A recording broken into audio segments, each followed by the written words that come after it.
He is walking into a world where bonds create power. Fighters called Sekirei battle under hidden rules, and one city is being quietly shaped by the people who profit from that chaos. He does not know the rules yet. He only knows the air feels wrong, the city feels owned, and trouble finds him faster than memory ever stops chasing him. In this world, one kiss can become a contract, a weapon, and a promise all at once. Fanfics in a nutshell. If you want the full ride through this story, like, comment, and subscribe. Naruto wakes with a jerk when the plane touches down. For one beat, his body moves before his mind does. Old instincts pulling him upright, eyes scanning exits, hands ready for threats that are not there. Then the cabin comes into focus. Seats, passengers, overhead bins, civilian noise, a flight attendant's practice voice. Shinto Teito, Japan. He leans back and looks through the window while the plane crawls toward the terminal, and his own reflection stares back at him in the glass. Blonde hair, blue eyes, the same whisker marks, the same face he has worn through more years than any face should survive. The world outside has changed. He has changed. But not enough to stop the old ache from returning the second he hears where he is. He has been away too long. That thought slips out louder than he means, and the older businessman beside him glances over. Naruto gives him a polite answer, just enough to end the conversation, then turns away. It is easy. Too easy. He has spent too long drifting from country to country, hiding in plain sight, changing names, changing papers, changing lives like clothes. Small talk dies around him because he kills it before it can grow. It is safer that way. By the time he gets off the plane, he is already moving like a man with a checklist. Bag over shoulder, phone in hand, music on, expression loose and harmless. He looks like a tall traveler with a lazy grin and no urgency in him. The truth is the opposite. He notices everything. The security bottlenecks, the tension in the airport staff, the extra scans, the way people flinch when armed guards pass too close. It takes hours to get out. By the time he reaches the city proper, irritation is chewing at him, but curiosity is winning. Shinto, Tito, is huge, dense, loud. A wall of glass, steel, crowded sidewalks, and layered rail lines. He keeps pausing at corners because the layout is wrong now. Entire districts sit where memory says something else used to be. He mutters under his breath that the place has been remade from the bones up, and this time no one hears him. Then a giant public screen catches his eye. A white-haired man in glasses sits like a king in a throne room and talks business while the news reports that MBI is buying up the city. Naruto watches for all of 3 seconds before deciding the man looks insufferable. A corporation rich enough to swallow a capital city never buys it for nothing, and that alone is enough to make his shoulders tighten. He has seen what happens when powerful men treat people like pieces. Different names, different eras, same disease. He tells himself it is not his problem. He has told himself that for a very long time. He moves on, sifting through fake IDs in his wallet as he walks, half amused at the names, half bored by the ritual. He settles on Uzumaki Naruto again because the oldest lie is still the one he likes best. He pockets the card, rounds a corner, and slams into a black-haired boy who is muttering about failed entrance exams and ruined chances. The kid drops hard. Naruto steadies himself without effort and winces because the kid looks exactly like the kind of ordinary life this city was built for. Harmless, nervous. Already defeated before noon, he offers a hand, apologizes, pulls him back to his feet. The boy stares when Naruto mentions the exam thing, then realizes he had been talking out loud the whole time and turns red. Naruto almost laughs. The moment is so normal it feels unreal. For half a second he can imagine this trip staying simple. Then a shout slices through the street. Move! He reacts before he thinks. One shove sends the boy flying clear. A body drops out of the sky. A brunette woman crashes into Naruto, hard enough to drive him into the pavement and blast a crater into the street. His back hits first. Dust jumps. People scream. His breath leaves him in a bark of surprise, and for a ridiculous heartbeat all he sees is white fabric, red cloth, and a stranger sprawled across him, groaning. He should be angry. Instead he is stunned, then amused, then instantly alert. She is beautiful in a way that would be dangerous even without the impact. Short brown hair, Shrine Maiden-style battle clothes, red gloves, a face too open to hide what she feels. She scrambles off him, apologizing, checking herself, trying to orient, and he is already reading the scene faster than she can explain it. She did not fall by accident. She jumped. Before he can ask why, his instincts spike. The brunette lunges back into him and they both dive sideways as a blast of lightning tears into the street where they were standing. Not storm lightning, not power line lightning. A targeted strike, controlled, deliberate. Naruto lands, pivots, and follows her gaze up the building. Two women stand above them, twins in everything but color accents and attitude, leather-clad and crackling with electricity in their hands. They call down to the brunette like this is a game they have played before. "Fight us, stop running, finish it." Naruto stares up at the twins, then at the lightning dancing around their fingers, and 1,000 dead assumptions collapse in his head at once. That power should not exist like this, not here, not now, not in human hands. The brunette squares herself for half a second, says she cannot fight right now, then grabs Naruto's hand and bolts. Bolts is too soft a word, she takes off like a launched arrow. Naruto's feet leave the ground. He is dragged through streets, over turns, through alley mouths, around pedestrians, and past storefronts in a blur of force and motion, while his shoulder threatens mutiny.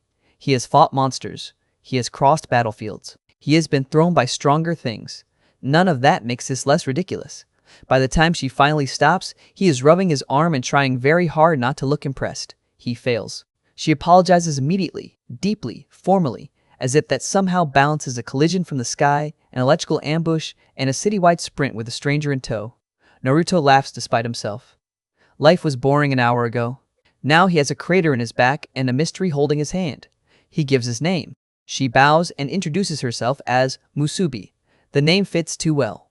Soft and bright at the same time. He flirts because that is easier than asking the real questions. Who are those women? What are you? Why do they have lightning? Why does the city feel like it was waiting for this exact moment? Musubi thanks him for helping. He calls it nothing. She calls it brave. Her smile hits him with more force than the crash did, and he is in the middle of deciding whether to push for answers or charm when she sways. Her knees buckle. Naruto catches her before she hits the ground. She goes limp in his arms, asleep or exhausted or drained in a way he cannot measure yet. The street around them feels too exposed. People are already staring. Somewhere, the twins are still out there. He looks down at her face, at how defenseless she suddenly seems, and the easy path presents itself. Leave her with police? Walk away? Tell himself again that none of this is his problem. He does not do it. He never really does, no matter how often he pretends. He disappears with her before anyone can ask questions. When Musubi wakes, morning light is cutting across a small hotel room. She sits up on a futon, confused but unharmed, and finds Naruto coming back from the kitchenette with breakfast and the kind of casual smile that hides how much thought he has already put into the situation. He rented the room because she was unconscious. He did not want to drag her around the city while she was out. He says it simply, like any decent person would do the same. Musubi looks at him like he just performed a miracle. Naruto almost flinches from that much gratitude. She wears emotion on her face so openly it disarms him. She calls him Naruto-sama. He clocks the suffix and files it away. Respect, maybe affection, maybe something stranger. Before he can push, her stomach answers for her with a roar that shakes the moment into comedy. He feeds her. That is where the tone of everything starts to change. He watches Musubi devour a breakfast that would scare most people, and while she eats, he studies her in the quiet. The way she relaxes around him, the way she brightens whenever he speaks, the way her presence stirs feelings in him he has spent years starving out. He tells himself it is loneliness. It has to be loneliness. He has been alone too long. He is reading too much into proximity, into beauty, and to the simple relief of another person in the room. Then she thanks him again, eyes wet, voice trembling, and he feels guilt punched straight through the old armor because he had been planning to seduce her before he understood what she was. He asks about the lightning women. She explains in pieces, innocent and practical at once, and the words give shape to a system he does not yet trust. Ashikabi, Sekirei, kisses that grant power, battles, Naruto, bonds that are not just emotional but functional, a trigger and a channel. To her, it is normal. To him, it sounds like someone took intimacy, warfare, and destiny and welded them together on purpose. He tells her a kiss means more than power. He says it is affection, intention, something people share when they care. Musubi blinks, thinks, then smiles like the answer was obvious all along. She says she chose him. She says she loves him. Naruto's mind stops. He wants to argue, wants to tell her people do not know love in a day, wants to pull the conversation back onto ground he understands. But every protest dies before it forms because she is not manipulating him, not performing, not trying to win an argument. She is just telling the truth as she feels it, and that honesty is more frightening than the lightning. He thinks about time, about mortality, about what happens if he lets this become real. He thinks about 100 years from now and the silence that comes after. He thinks about all the graves inside him. He thinks about how badly he wants to reject this before it can hurt him. Instead, he hesitates. Musubi leans in and gives him a quick kiss. A small one, soft, almost playful. Light flares behind her. Wings. Naruto feels the tug immediately, not enough to hurt, but enough to confirm that this bond is not metaphor, not ritual theater, not some weird urban delusion.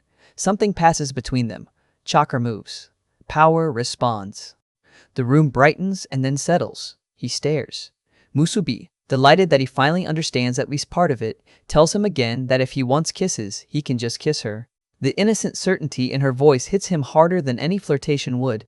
She is not teasing. She is offering trust with both hands. He should keep it light. He should step back. He should keep this at the edge where he can leave if he has to. He kisses her instead. This time, the connection bites deeper. The bond answers. Her wings blaze out again, fuller, brighter, folding against the walls of the cramped room in arcs of light.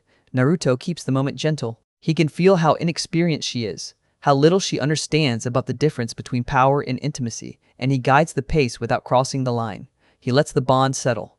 Lets the kiss mean exactly enough and no more. The moment turns private, and when they separate, the room feels changed. So does he. Musubi looks dazed, happy, certain.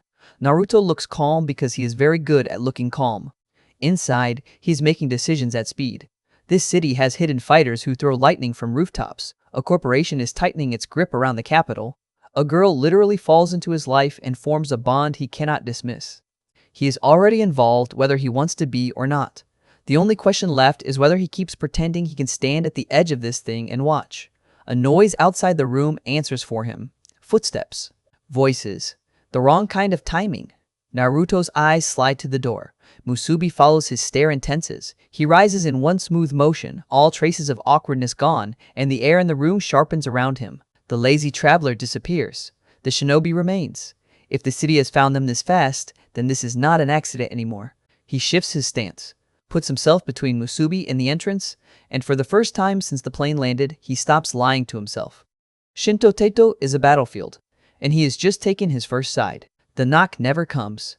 Naruto waits for it with his body angled toward the door, one hand loose at his side, the other already calculating how much force the room can survive if he has to end a fight quickly. Footsteps pass. Voices drift away. A cart rattles down the hall.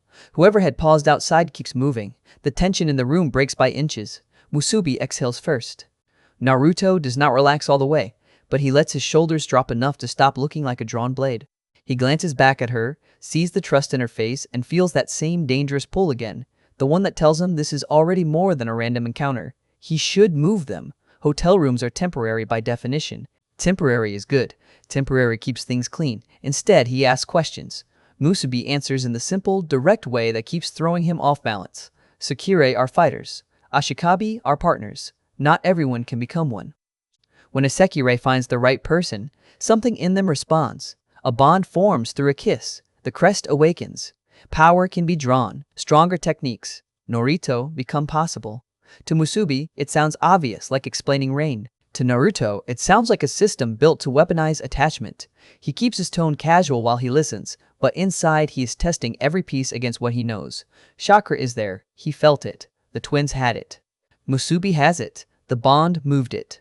But this is not shinobi training, not bloodline technique, not the old structures. This is something else. Structured, modern, controlled, designed. That word sits in his mouth like poison. When he asks who made the rules, Musubi says she does not really know all the details, only that there are many Sekirei in the city and many Ashikabi, and fighting is part of the way things are. She says it with no bitterness, which somehow makes it worse. People accept systems faster when they are born inside them. Naruto thinks of the giant screen, the white-haired man in the high tower, MBI. He tells himself again to stay focused on immediate problems. Shelter. Information, not getting ambushed by lightning twins in the street. Musubi, still glowing from the bond and the breakfast and the fact that he has not sent her away, leans close and says she knows a place where they can stay. A boarding house, safe, kind people. He almost laughs at the word safe after what he has learned in the last day, but he sees how certain she is and decides certainty is worth following if he lacks better options. He gathers their things. Checks the hallway, moves first. By the time they step back into the city, the day has turned bright and busy. Naruto keeps Musubi on his inside line as they walk, not because she asked for protection, but because he has already noticed the way eyes linger on her. Some of that is beauty, some of it is recognition. The second kind matters more. He takes them through side streets and quieter routes, testing whether anyone follows. No one obvious does. Musubi talks while they walk. Not endlessly, not with strategy, but with the open energy of someone who is happy simply because she is beside the person she chose. She points out places, gets distracted by smells, asks him questions that sound small and land deeper than she knows. What food he likes, whether he has family, if he always looks sad when he thinks no one is watching. That last one nearly makes him miss a turn. He smiles it away, gives her a joke instead of an answer, and she accepts it because she is kind, not because she is fooled. He notices that too. The boarding house appears without warning in the middle of the city's pressure. Old wood, quiet threshold, the kind of place that seems to resist the skyline around it by refusing to care. The sign catches his attention immediately. No MBI cards accepted. Naruto slows. That one detail tells him more than the architecture does. Either the owner hates MBI, fears MBI, or refuses to be bought by MBI. Any of those makes this place safer than most of the city.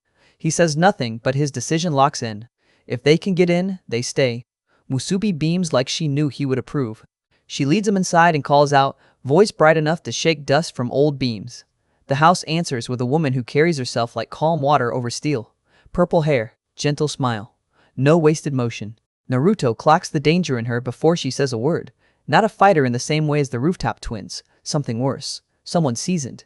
The woman introduces herself as Asama Miya, the landlady. Her manners are warm, her questions are not. She asks what they want, whether they seek rooms, whether they are in trouble. Naruto answers with a crafted lie so smooth it barely feels like lying. New to the city. Trouble finding a place. No job yet. Need rooms. He keeps the truth wrapped inside it. He has money, skills, and too many reasons not to trust any building touched by MBI. He does not say any of that. He just smiles and scratches his cheek like an embarrassed drifter. It works. It usually does. Ashikabi no shinobi be the Ingu, Mia listens, and for a beat he gets the feeling she sees straight through him and simply decides not to call it out. Then she asks again, softer this time, if they are being pursued or carrying trouble with them. Naruto and Musubi glance at each other in perfect sync, which would be funny if the question were not so exact. He answers carefully, maybe some girls they ran into, but nothing that should reach the house. Mia says trouble does not disqualify people here. Her husband believed in helping those in need. She says it with a sadness she does not hide. He realizes too late he has stepped near a wound and apologizes. She accepts it and moves on. Ashikabi no shinobi be the Ingu. That is the moment Naruto starts trusting her a little. Not because she is gentle, because she is honest without making a show of it. She leads them inside, explains the rent, shows them the available rooms, and lays down house expectations in the calm voice of someone who does not need to raise it. Naruto nods along, eyes working even while his space stays easy. Doors, lines of sight, floorboards, occupied rooms, strange pressure points in the house where powerful presences sit just out of view. Musubi is too happy to notice him scanning. She is already treating the place like home. A boy appears next, flustered, awkward, carrying a kind expression and the posture of someone forever apologizing for being in the way. Naruto recognizes him instantly, the same kid from the street, the one he knocked down before Musubi fell out of the sky. Minato, the failed exam mutterer, the bystander he shoved clear without thinking. The surprise on Minato's face is almost enough to make Naruto grin for real. What follows looks ordinary if you do not know what to watch. A stammered reunion. Musubi happy to see a familiar face. Minato trying to process that the mysterious blonde traveler and the chaotic woman from the street are together. Underneath that, Naruto catches something much more useful. Minato knows this world. Knows Musubi. Knows enough to look worried and relieved at once. There is history here. That means information. Naruto lets the others talk and observes. Minato is not stupid. Nervous, yes. Soft-spoken, yes. But there is a stubbornness under it. The kind that gets ordinary people killed or makes them dangerous after they stop believing they are ordinary. Naruto has seen both outcomes. Mia settles rooms and rules. Musubi settles nothing. She bounces between excitement and devotion, hovering around Naruto with such transparent affection that even he starts feeling heat in his face again. Every time she calls him Naruto-sama, Minato flinches like the title alone confirms more than he wants to ask about. Eventually, someone asks the question out loud. Are they bonded? Musubi answers before Naruto can shape a diplomatic version. Yes. Naruto-sama is her Ashikabi. The room goes still for half a beat. Minato looks stunned, not jealous exactly, but hit with the kind of shock that comes when a possibility closes forever in front of you. Naruto catches it and feels a flicker of guilt. The kid had no claim. Life does not hand out fairness because someone is nice. Still, he knows that expression. He wore versions of it in another life. Mia recovers first. Her smile returns, but it comes with new weight. She welcomes them properly now, not as boarders but as participants in whatever current is moving through her house. Naruto hears the shift. So this is not just a boarding house. It is a node. If you're with me so far, like, comment, and subscribe, because this quiet house is hiding a lot more than spare rooms. The day keeps moving, and with it, the illusion that Naruto can stand outside the Sekirei game and merely study it. Musubi explains pieces when he asks, Minato fills in others, and Naruto starts building a rough map. Sekirei are numbered. They fight. They bond to Ashikabi through kisses that awaken power and allow Naruto use. Not every human can wing a Sekirei, which means Ashikabi are rare, valuable, and pulled into conflicts whether they want it or not. MBI looms over everything, visible and invisible at once. Even the house's refusal to accept MBI cards reads less like a quirk and more like a line in the sand. Ashikabi no, Shinobibi the Igu. Ashikabi no Shinobibi, the Igu. Naruto does not say what he is thinking. This city is not simply hosting the game. It has been engineered around it. He also does not say how much the bond with Musubi complicates his usual methods. In any other city, with any other problem, he would vanish into the shadows, gather information first, decide where to cut later. But Musubi stays close, watches him, smiles at him like he is something worth trusting. The bond hums faintly in the back of his awareness when she is near, not loud, just present. A reminder. He has not felt connected to anyone this quickly in a very long time. That makes him cautious in a different way. By late afternoon, he has seen enough of Maison Izumo to understand why Musubi called it safe and why that word does not mean harmless. The house is full of personalities, frictions, hidden arrangements, and unspoken alliances. Warm meals, strict rules, sharp eyes. Mia runs it like a sanctuary and a fortress at the same time. Naruto respects that immediately. He also notices there are things people here do not say in front of him. Doors close when he approaches. Conversations pivot. Someone hidden in the house avoids being seen at all. He senses power he cannot attach to a face. Another Sekirei, maybe more than one. The secrecy is deliberate. He does not push yet. New houses reveal themselves fastest when you stop kicking them. Musubi, meanwhile, treats the entire place and everyone in it as if kindness is the default. She throws herself at chores, introductions, and affection with the same wholehearted force she used to drag him across the city. When she catches him watching, she lights up and rushes back to his side like she had only stepped away for a second. It should be too much. Instead, he finds himself orienting around her. At one point, she asks, in that same innocent tone, if he is happy she chose him. The question is simple. The answer is not. Naruto buys time with a smile and says he is still getting used to all of this. Musubi nods like, that is enough. Then she takes his hand in the hallway and keeps walking. No embarrassment, no hesitation, just certainty. He lets her. Minato sees it. Mia sees everything. Neither comments. As evening settles, the house shifts into a rhythm that feels almost domestic until you listen closely. Footsteps overhead, distant arguments, laughter from one room, tension from another. Naruto sits, eats, and pretends to be new while collecting details. Names, numbers, habits. Who fears whom? Who protects whom? Which rules are house rules and which are city rules? He starts to understand why Musubi survived. Not because the city is kind. Because she found a place that can absorb chaos without breaking. That realization has a cost. If Maison Izumo is a shelter for Sekirei and Ashikabi, then anyone who strikes at its residence is eventually going to strike here. Naruto feels the shape of the coming problem before it arrives. He has brought danger into safe places before, and the memory of what that can do sits like a stone in his chest. He watches Mia moving through the house with practiced patience, watches Minato trying to be brave while still looking overwhelmed by his own life. Watches Musubi fall asleep for a moment sitting too close to him and smiling even in her sleep, and he knows exactly what the city will do to a place like this if given time. Test it, break it, own it. He tells himself he can leave before that happens. The lie lands harder now than it did at the hotel. Night deepens. House noises quiet. Naruto steps into the corridor for air and stands in the dark with his thoughts, listening. Somewhere above him, a floorboard creaks where no one should be walking. Somewhere outside, the city hums like a machine too large to stop. Somewhere behind him, Musubi stirs and murmurs his name in her sleep. Then he feels it. A pulse. Not from Musubi, not from Minato, not from Mia. Another presence in the house, hidden and watching. Its power strange and sharp and very much alive. Naruto's eyes open fully in the dark. Maison Izumo is not just a refuge, it is already full of secrets. The pulse in the house does not feel hostile. That is what unsettles Naruto most. He stands in the corridor with the night pressed around him, listening to the old wood breathe, feeling that hidden presence move somewhere above the ceiling line and then go still again. As if whoever is watching has decided to wait him out. He could force the issue. Could climb, corner, demand names. The impulse is there. Then, Musubi murmurs in her sleep behind him, soft and trusting, and Naruto lets the moment pass. He has entered enough strange houses to know this much. Secrets come faster when you don't tear the walls down on the first night. Morning proves him right. He wakes to weight on his chest, warmth across his side, and a very familiar problem dressed in innocence. Musubi has migrated in her sleep until she is half on top of him, one arm draped over him, one leg thrown across his, breathing slow and content like this is the safest place she has ever been.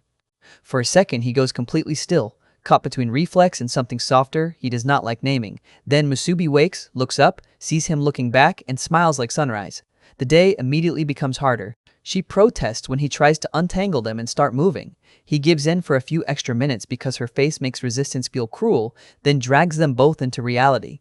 They need supplies, bedding, dishes, clothes, basic things. He can live out of a bag forever if he has to. She can't. If they are staying at Maison Izumo, even temporarily, then temporary has already become a lie and he knows it. So he takes her shopping. It should be a chore. Instead, it turns into a strange kind of peace. Musubi treats every errand like a festival. Towels become treasures, pots become mysteries. Every street food smell is a distraction. Every new object is exciting because he picked it or because they found it together. Naruto catches himself enjoying it, then catches himself enjoying that he is enjoying it, which is worse. He has spent too long drifting, taking rooms and leaving them before they can become places.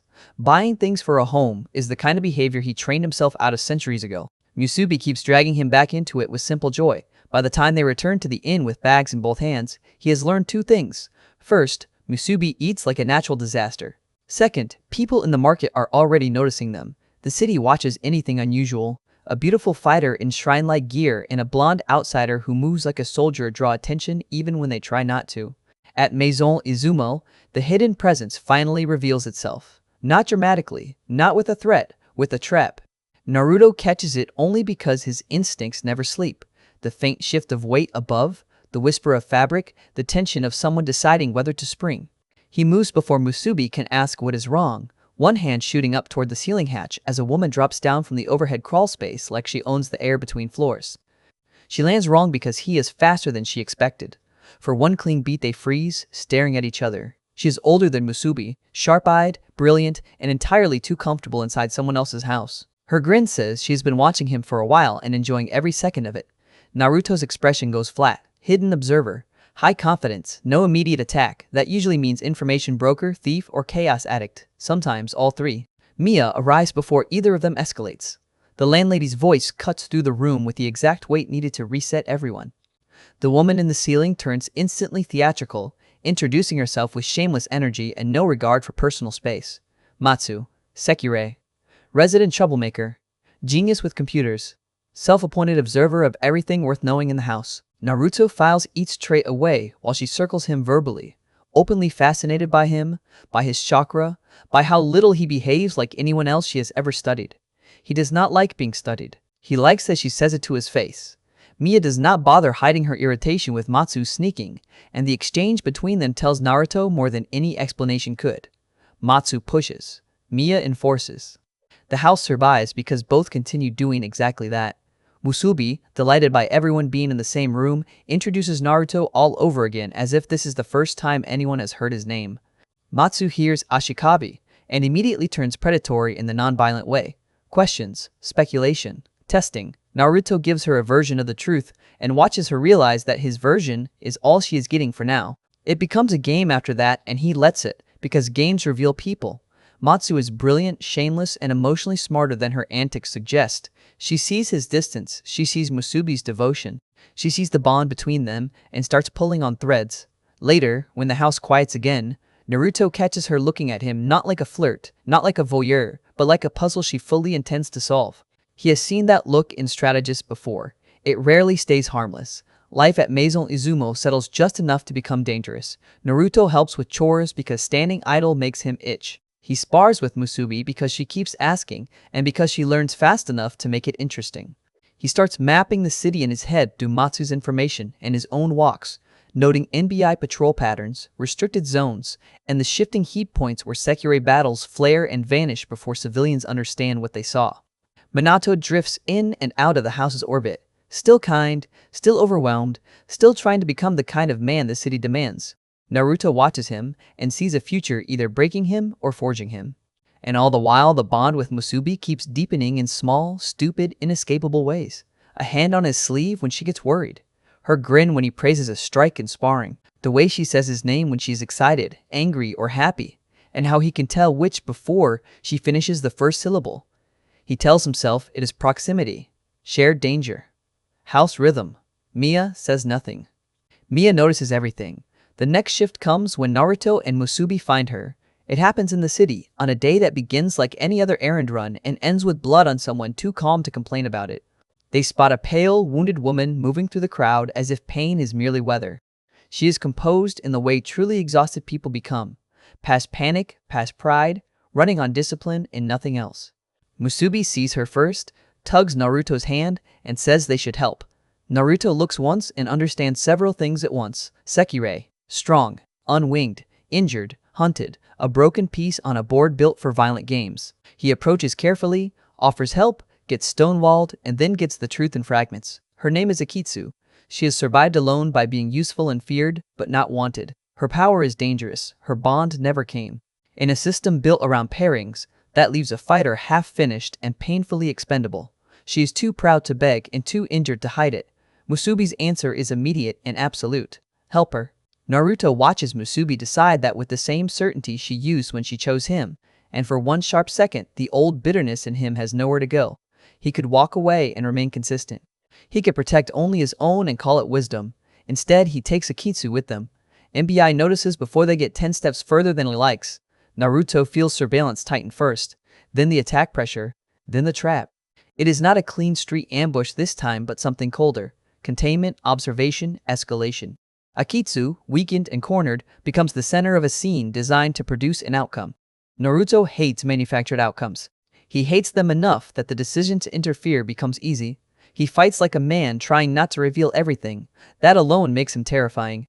Musubi backs him without hesitation. Akitsu tries to stand and fight through blood loss because pride is the last thing the system has not taken from her. Naruto gets them clear by force, speed, and misdirection, then drags the situation into a narrower space where MBI's watchers lose angle and initiative. Akitsu collapses before they are truly safe. The next choice is the only one that matters. Naruto kneels in front of her while Musubi hovers nearby, worried and fierce and ready to do whatever he says. Akitsu looks at him with equal parts suspicion and hunger. Hunger not for him, but for the chance to stop being incomplete. She knows what winging means. She knows what she's asking for without saying the words. Naruto knows too. Power. Contract. Trust. He asks if this is what she wants. Akitsu, with blood on her side and dignity still intact, says yes. He kisses her. The bond takes like ice catching sunlight. Akitsu's crest awakens, power surges, and the air changes around all three of them. The difference is immediate. Not just strength, though that comes hard and fast. Presence, stability. A Sekirei who is fighting the world with one hand tied behind her back suddenly has both hands free. MBI, somewhere behind glass and screens, gets exactly what it wanted to witness. Naruto does not care. Not in that moment. What he sees is Akitsu opening her eyes with shock, anger, relief, and something close to gratitude she is not ready to name. What Musubi sees is another bond tied to the man she chose first, and for a heartbeat, Naruto braces for hurt or jealousy. Musubi smiles instead. Not because she is simple, because she understands rescue before she understands possession. That hits him harder than the fight. By the time they reach Maison Izumo, the house is no longer simply curious about Naruto. It is rearranging itself around him. A new Sekirei under his protection changes the math. Matsu becomes impossible to contain. Mia asks very calm questions that somehow force honest answers out of everyone. Musubi glows with pride. Akitsu remains composed, but her eyes keep tracking Naruto when she thinks he cannot tell, as if testing whether this new reality is stable enough to trust.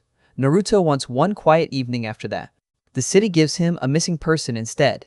It starts with Kusano, a small, green-haired Sekirei from the Inn Circle, bright-hearted and deeply attached in the way only the unguarded can be. She disappears into the forested district after conflict and fear set her running, and suddenly, Rescue stops being a chapter title and becomes a house-wide pulse. Musubi panics. Others search. Matsu pulls data. Mia stays outwardly calm, and therefore more frightening than anyone else. Naruto goes hunting. He takes Akitsu with him, partly because her tracking and combat power matter, partly because leaving her behind after winging her would tell the wrong story to everyone watching. He drops the casual mask almost entirely once they leave the city streets. His senses open. Chakra extends. The world sharpens. Akitsu sees enough in that first stretch of searching to understand that her Ashikabi is far more dangerous than he allows most people to notice. The forest answers with hostility. Numbered fighters move through the trees. Wind blades tear bark apart. Traps force angles. The Sekirei, who has Kusano, treats the pursuit like a hunt. And Naruto's patience burns down fast when he hears the fear in Kusano's voice ahead and realizes how close an attack line comes to her while the enemy keeps pressing. That is the moment he stops playing conservative. He bursts through the pressure with shinobi speed that turns tracking into panic, closes distance before the opposing Sekirei can reset, and tears the initiative away so completely the fight changes shape in seconds. Akitsu supports from the flank, newly winged and eager to prove that her power is no longer a laboratory statistic. Musubi is not there, but Naruto can feel the consequences of delay as if she were breathing beside him. He reaches Kusano first.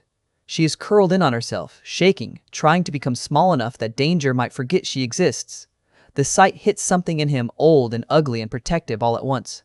Naruto drops to one knee, lowers his voice, and speaks to her like the world is not on fire around them. It takes a second. Then another. Then she looks up. Trust, when it comes all at once. He gets her behind him and ends the pursuit, not with cruelty, with certainty. The attackers learn what the city is beginning to learn in fragments. The blonde outsider who wandered in by accident is no bystander, and every time someone he chooses to protect gets threatened, the cost of touching his circle rises. They return to Maison Izumo, with Akitsu blooded but standing, Kusano shaken but safe, and the entire balance of the house tilted further in Naruto's direction than it was that morning. Mia receives them at the threshold. She checks Kusano first. Of course she does. Then Akitsu. Then, finally, Naruto. Her eyes linger on him half a second longer than before, not suspicious now, but measuring, re-evaluating, acknowledging that whatever he claimed to be when he arrived, this house is already safer and more endangered because he is here. Matsu is openly thrilled by the escalation. Musubi throws herself at Naruto and Kusano with equal force, relief spilling out of her so fast it turns into scolding, then tears, then laughter. Akitsu stands at Naruto's side like she has always had a place there and is still surprised by it. And Naruto, exhausted in ways he cannot show, looks around the house and realizes the line has moved again. He is not just sheltering in Maison Izumo now, he is becoming one of the reasons it stands. The hidden presence stops being a secret the day Naruto returns with 2 more people under his protection and half the house staring at him like he has kicked over a board. No one expected him to touch so quickly. Maison Izumo adjusts anyway. That is what the place does. It absorbs chaos, assigns towels, makes tea, and asks questions in an order that keeps panic from spreading. Kusano gets comfort first. Akitsu gets space, bandages, and eyes on her that are wary but not cruel. Musubi gets to hover over everyone and cry from relief without anyone pretending not to see it. Naruto gets exactly 3 minutes of quiet before Matsu corners him with a grin and 100 questions he has no intention of answering directly. He should be tired enough to snap. Instead, he is too busy thinking. Rescuing Kusano did more than save a child. It announced him. MBI's watchers saw him interfere. Rival Sekirei saw him win. Maison Izumo saw him return with another winged Sekirei and another life carried home intact. In a city built on controlled conflict, that kind of pattern gets noticed by the people who profit from noticing patterns. He tells himself he still has time before the board answers. The board answers by sunset. It starts as a message, delivered through channels that make Naruto dislike it before he even hears the content. Too polished. Too certain. Someone with resources reaching into the city's hidden network and tugging on the right strings. The invitation is phrased like a courtesy and feels like a summons. A man wants to meet him, not just any man. A figure important enough to have another Ashikabi speak for him with the kind of devotion that makes Naruto's skin crawl. My master. The words come wrapped in a smile and politeness, but the tone beneath them is ownership, and that is all Naruto needs to hate it. He has known too many men who built themselves into gods by making other people call them that. Ashikabi no shinobi be the Ingu, the name he gets is Izumi Higa. The title hits harder than the name. Ashikabi of the East. Naruto keeps his face blank while his mind starts cutting the phrase apart. East means territory, a title means status, status means structure, structure means a hierarchy. The city never bothered to explain to newcomers because newcomers are not expected to survive long enough to matter. The realization arrives cold and clean. He is not wandering through random battles. He has stepped into a planned ecosystem with ranks, factions, and people sitting above the visible violence. Ashikabi no shinobi by the Ingu, he is not ready for this level of contact. He knows it immediately and hates admitting it even to himself. He still does not know enough about Sekirei, Ashikabi, MBI, or the people moving between them. He still has not decided whether he wants to be a participant or just a very dangerous obstacle.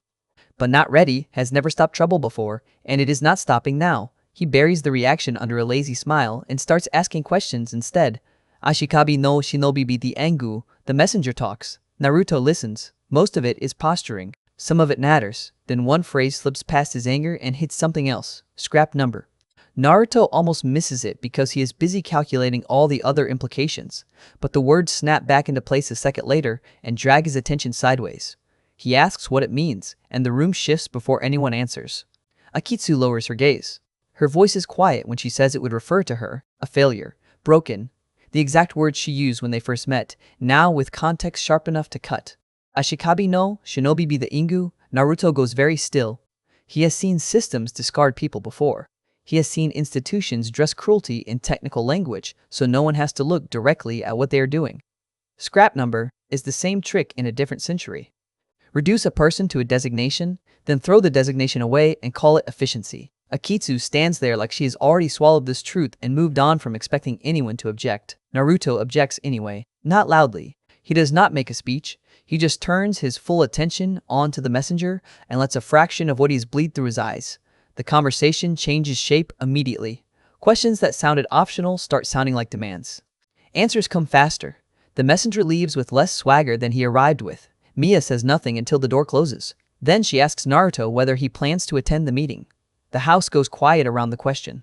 Musubi does not want him walking into a trap. Kusano looks up from where she is finally calm enough to doze again and reaches for his sleeve like she can anchor him by touch.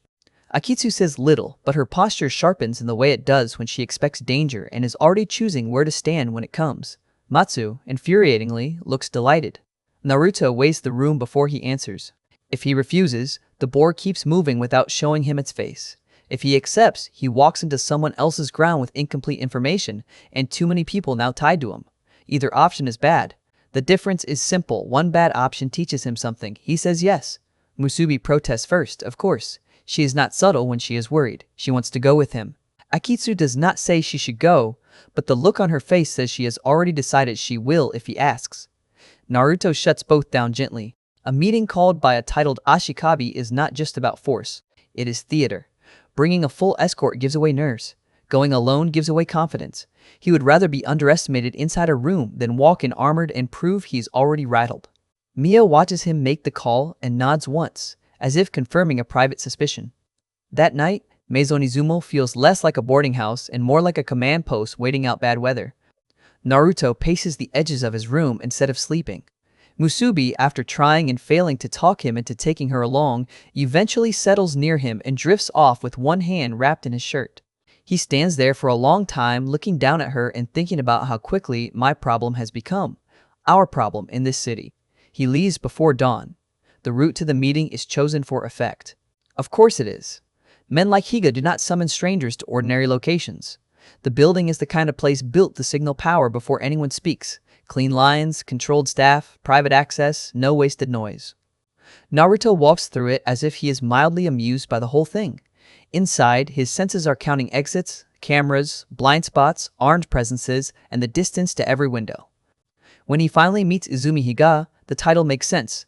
Higa carries himself like a man who believes the city already sorted itself into useful and useless categories, and he landed exactly where he belongs. Polite, composed. Smiling in that specific way. Powerful men smile when they are certain they understand a person in front of them. Naruto dislikes him on sight, which is not proof of anything except long experience. The conversation begins as a test and never stops being one. Higa probes. Naruto deflects. Higa offers information like bait and watches what Naruto reaches for. Naruto reaches for almost nothing, which annoys Higa just enough to be useful. Between the polished words and territorial pride, Naruto learns what he came to learn.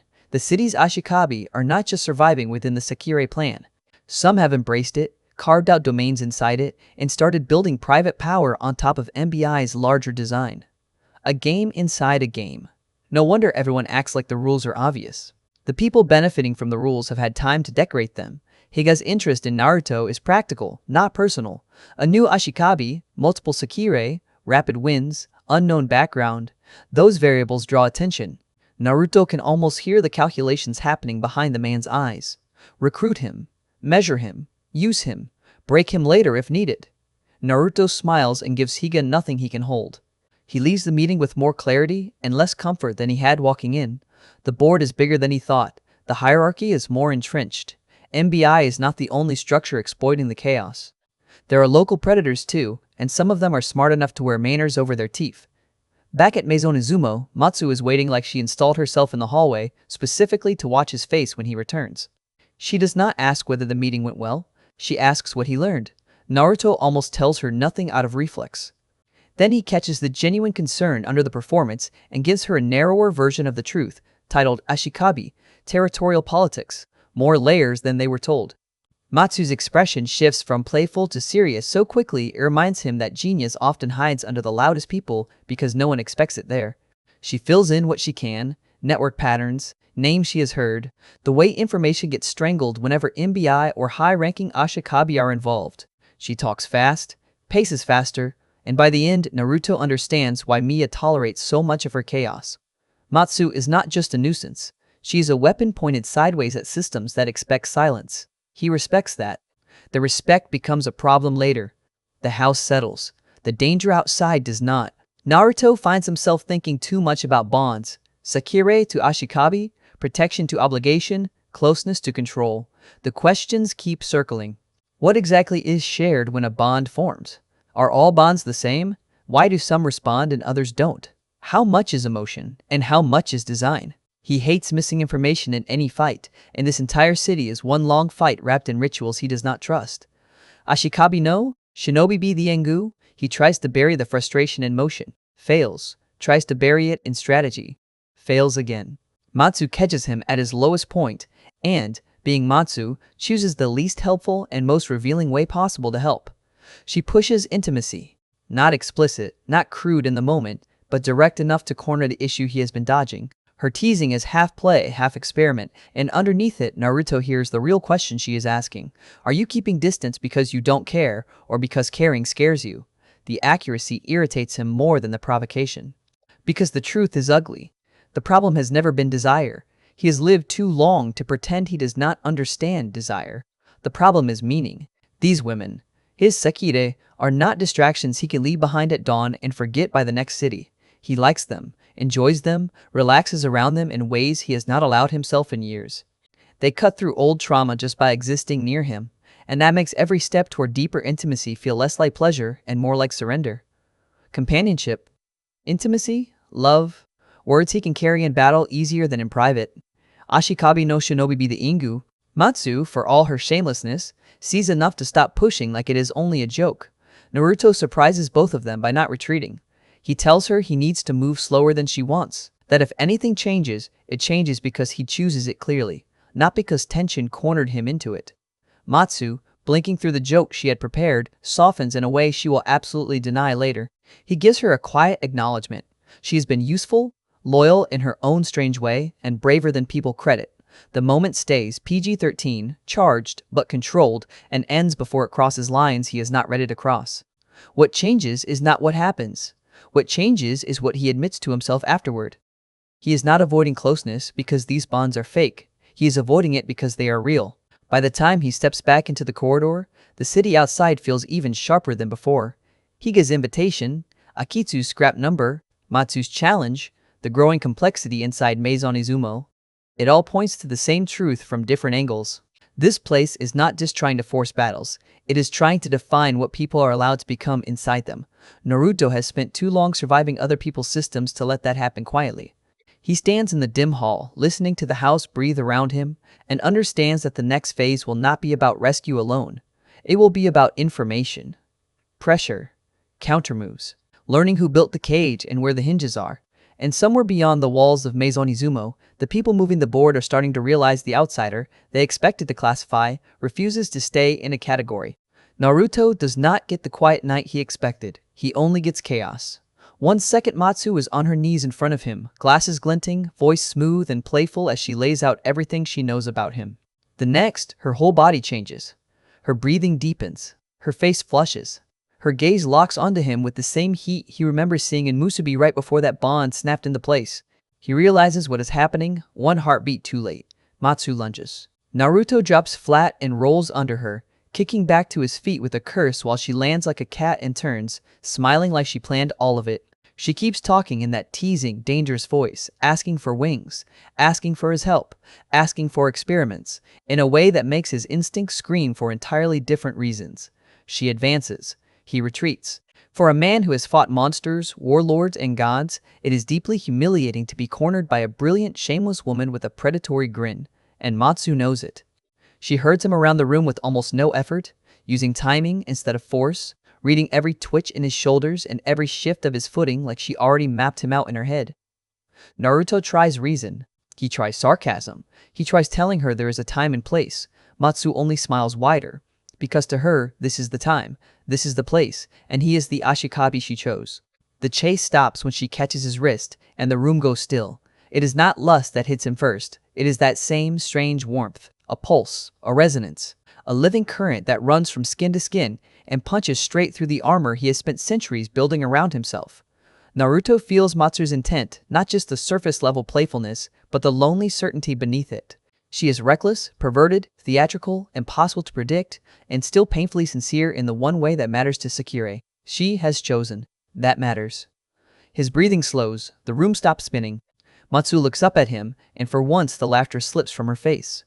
There is still desire there, yes, but beneath it sits trust. A dangerous amount of trust, placed in a man she barely understands. Naruto hates how much that trust moves him. He should step away. He should keep this line intact. He should remember what happens when people get close to him. Instead, he reaches for her. The moment turns private. Later, when they return upstairs, no one needs an explanation. Matsu is grinning too much. Naruto is too quiet. Musubi takes one look at the redhead's changed expression and gasps in delight before throwing herself at both of them. Kusano starts bouncing and shouting that Ma-chan feels different now. Akitsu gives a small, delayed nod that somehow reads as approval. Even Homura, after one long stare at Matsu and then Naruto, clicks his tongue and looks away like he does not want to give either of them the satisfaction of a reaction. Mia only watches. Her smile remains gentle, but her eyes sharpen. Naruto feels that look follow him through dinner. Afterward, the house settles, voices fade, footsteps thin out. One by one, the rooms go dark. But Naruto does not sleep. He sits outside with the night air on his face and the old weight in his chest, listening to the quiet creak of Maison Izumo and the distant pulse of a city that belongs to a madman. He can feel his flock now more clearly than before.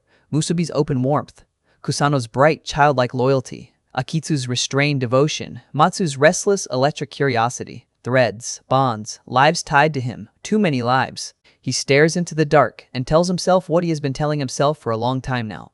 This is temporary. He will help them, protect them, end what needs ending. And when it is done, he will move on before they can become another wound he carries into the next century.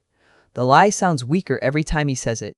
By morning, Maison Izumo is loud again. Matsu is insufferably happy.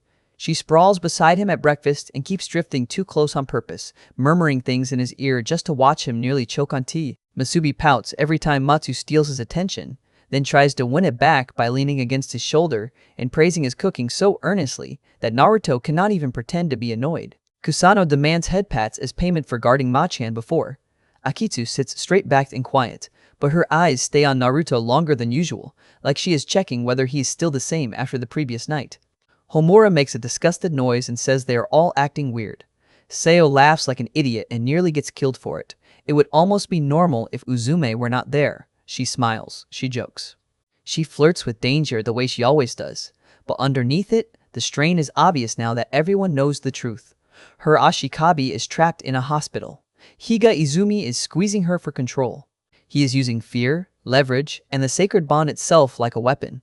The room's mood shifts when Naruto starts asking questions. Not loud questions, Sharp ones, hospital ownership, security layout, visiting restrictions. Who is watching Uzume? Who carries orders? What Higa wants beyond obedience? What he knows about Naruto? What he has guessed? What he has only heard whispered?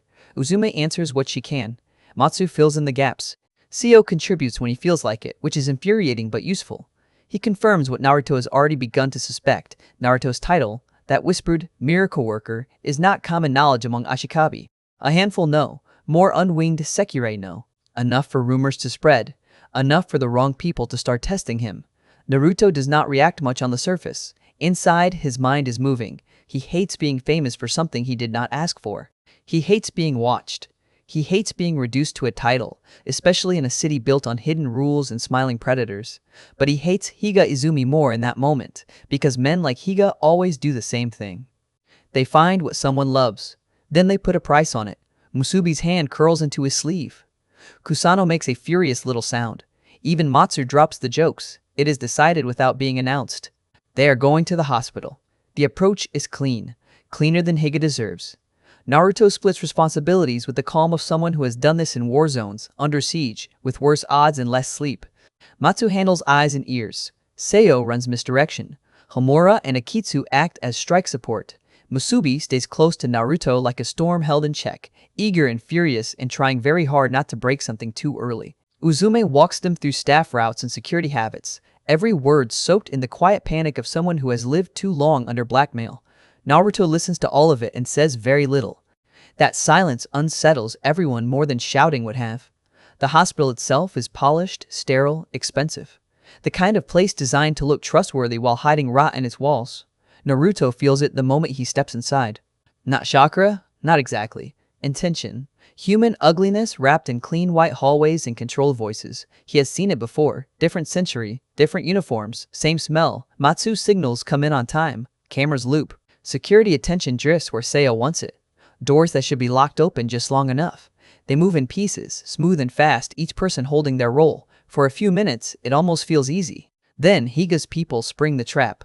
Naruto senses the ambush before the first movement finishes. He pivots, catches an incoming strike, and buries the attacker into a wall hard enough to crack plaster but not bone. Another comes from the blind side. Akitsu intercepts, eyes flashing in the fluorescent light. Homura erupts into flame with a snarl that turns a sterile corridor into a battlefield. Musubi launches forward like a cannon shot, fist driving shock through armored bodies and steel frames alike. The hospital starts to come apart around them. Alarms scream. Patients panic. Staff scatter. Naruto moves through it all with terrifying control. He never wastes motion. Never loses track of his people. Never lets the fight sprawl where civilians can get caught in it if he can help it. When Musubi overextends, he is there, redirecting her. When Homura gets baited by a taunt, he cuts the angle and forces the enemy back into Akitsu's line. When Uzume freezes because she hears her Ashikabi's room number shouted over a radio, he grips her shoulder once and says, "Move." That one word gets her legs working again. They reach the room. The reunion hits harder than the fight. Uzume's Ashikabi is weak, exhausted, and very clearly not being treated like a person. Tubes, monitors, restrictions disguised as care, fear behind relieved eyes. Higa's leverage laid bare. Uzume breaks, not with screaming. With tears she has been holding back for too long. She drops beside the bed, takes her Ashikabi's hand, and for a moment all the violence in the corridor goes quiet in Naruto's head. This is why they came. Not for revenge, not for pride. For this? To cut a chain. Then Higa Izumi arrives. He does not come in panicked. He comes in angry. That tells Naruto everything. Men like Higa only show anger when they think they still have authority. He talks too much. Threats first, then legal language, then bargaining. He frames Uzume as unstable, frames the confinement as protection, frames himself as the only man in the room being reasonable. He calls Naruto dangerous in the same breath he tries to recruit him. He says, miracle worker, like it is an asset class, a resource. Something to acquire before someone else does. Naruto lets him talk. It makes Higa bolder. Bad choice. When Naruto steps forward, the room changes. No raised voice, no dramatic speech, just presence. The kind that makes trained men hesitate and predators remember, too late, that they are not the biggest thing in the dark. He tells Higa the girl leaves with Uzume. Higa refuses. He signals his people. Naruto moves. Fast enough that most of the room only registers the result. Higa is on the floor, breath gone, wrist pinned at an angle that promises permanent damage if Naruto adds even a little pressure. Every guard in the room either backs off or gets put down by a flock that has stopped holding back. Homura burns hot. Akitsu freezes lanes shut. Musubi stands between the bed and the door with murder in her eyes. Matsu watches everything, memorizing every weakness for later. Higa finally sees what he is dealing with, not a rumor, not a title, not a useful monster on a leash. A man who has survived too long, lost too much, and reached the end of his patience. Naruto leans close enough that only Higa hears what comes next. He does not threaten to kill him, he makes it worse. He tells Higa to live with this humiliation, to remember that the power he built by exploiting bonds means nothing when someone stronger decides the game is over. He tells him that if he reaches for Uzume or her Ashikabi again, there will not be a second conversation. When Naruto lets go, Higa scrambles back without dignity. The escape is uglier than the entry. Minaka City reacts fast. Too fast. Word spreads through the Sekirei channels like fire in dry grass. A target appears on Naruto's group. A promise follows it. Bring them down and you get what every trapped Ashikabi and Sekirei wants most, a chance out. A life beyond the cage. Freedom sold as bounty. Naruto feels the shift before Seo confirms it. This is bigger than Higa. Minaka is moving pieces now. The streets become hostile, not openly, not all at once. Pairs watching from rooftops. Shadows pacing them from a block away. Strangers who look too long. Bursts of power from alleys. Opportunistic attacks testing range, numbers, responses. Naruto keeps everyone moving. He also keeps counting. Routes, heights, angles, civilian density, pursuers, energy signatures, emotional spikes. He is tracking all of it while carrying the weight of his own thoughts, and that is what starts to crack him. Because this is the pattern. Every time he builds something, every time he lets people in, every time he thinks maybe, just maybe, he could protect a small corner of peace, someone turns it into a war. He starts getting quieter. Musubi notices first. She keeps glancing at him while they move, even during fights, asking if he's okay with her eyes because there is no time for words. He answers by keeping her alive, by pulling her out of a blast path, by handing her openings to strike, by staying close enough that she can feel him there. But he does not answer the question.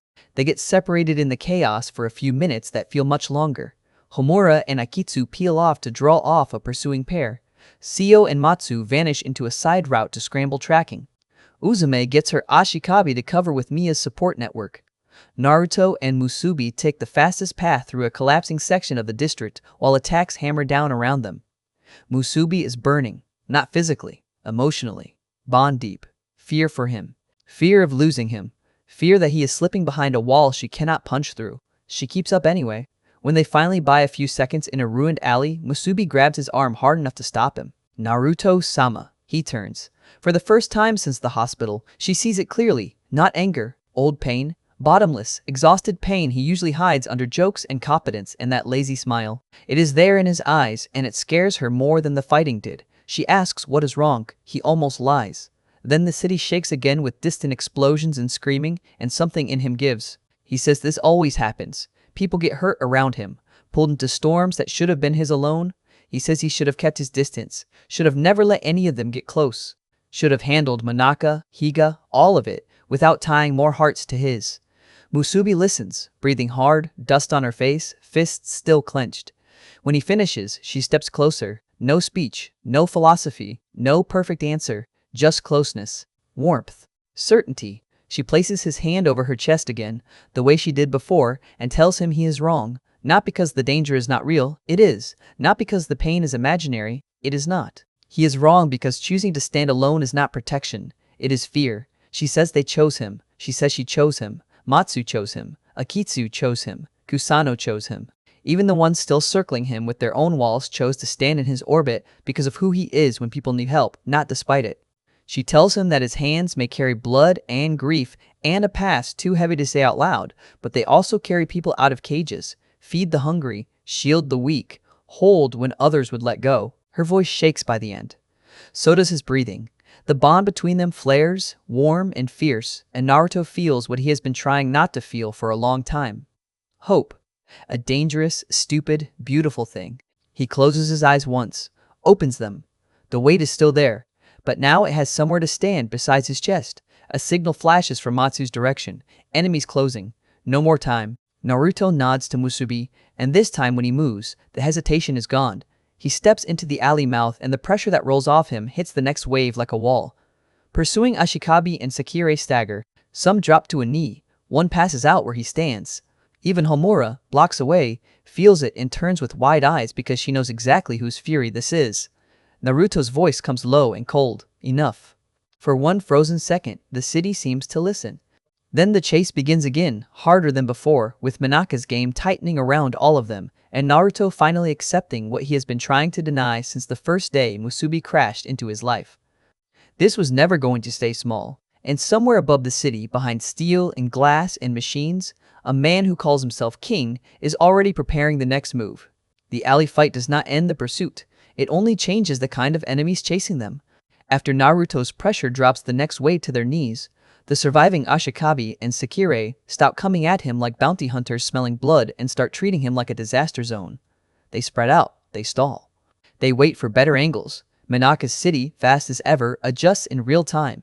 Naruto notices and hates how impressed he is. He keeps everyone moving through side streets and broken routes until Matsu's signal pings twice in a pattern she had set aside for emergency regroup. Maison Izumo is not safe enough to return to directly, so they cut through abandoned lots and service alleys, doubling back twice before reaching one of Matsu's fallback spots. A half-dead building shell with enough walls left standing to hide people and enough exits left open to avoid becoming a coffin. Uzume gets her Ashikabi laid down first. Musubi checks corners. Akitsu stands guard with frost already ghosting over her fingertips. Homura burns with restless fury, pacing, wanting to go back out and break something. Matsu gets to work immediately, tearing through her stolen network threads and surveillance channels with a kind of manic focus that makes it obvious she has stopped treating this as interesting and started treating it as war. Naruto just stands there for a moment, breathing, resetting. He can still feel the echo of what Musubi said in the ruined alley, the way she cut through his excuses like she was naming a fact instead of arguing. You are afraid. We chose you anyway. The words do not solve anything, they just refuse to let him hide from the problem anymore. Matsu breaks the silence first. Minaka has done exactly what Naruto suspected. The bring them down signal is spreading through the Sekirei side of the city with a reward structure attached. Not money, something more effective, access, favor, possible release paths, rumors of exemption, hope used like bait. The kind of move only works when the board is already full of desperate people, and that tells Naruto more about Minaka than any televised interview ever could. Ashikabi no shinobi. The Engu. He is not just controlling a game, he is cultivating hunger. The room's mood goes colder as Matsu continues. Higa is injured but still connected. Several territorial Ashikabi are now interested in the outsider and his growing flock. MBI security has increased around key routes. And, most important, Minaka's systems are watching Naruto's patterns specifically. Who he protects, where he intervenes, how he moves when civilians are nearby. Naruto's jaw tightens. He hates being profiled in a fight. That is when the next secret cracks open. It starts small. Homura pushes back when Naruto begins assigning fallback roles. The fire user wants frontline pursuit, not perimeter defense. Naruto shuts him down, not harshly, just with finality.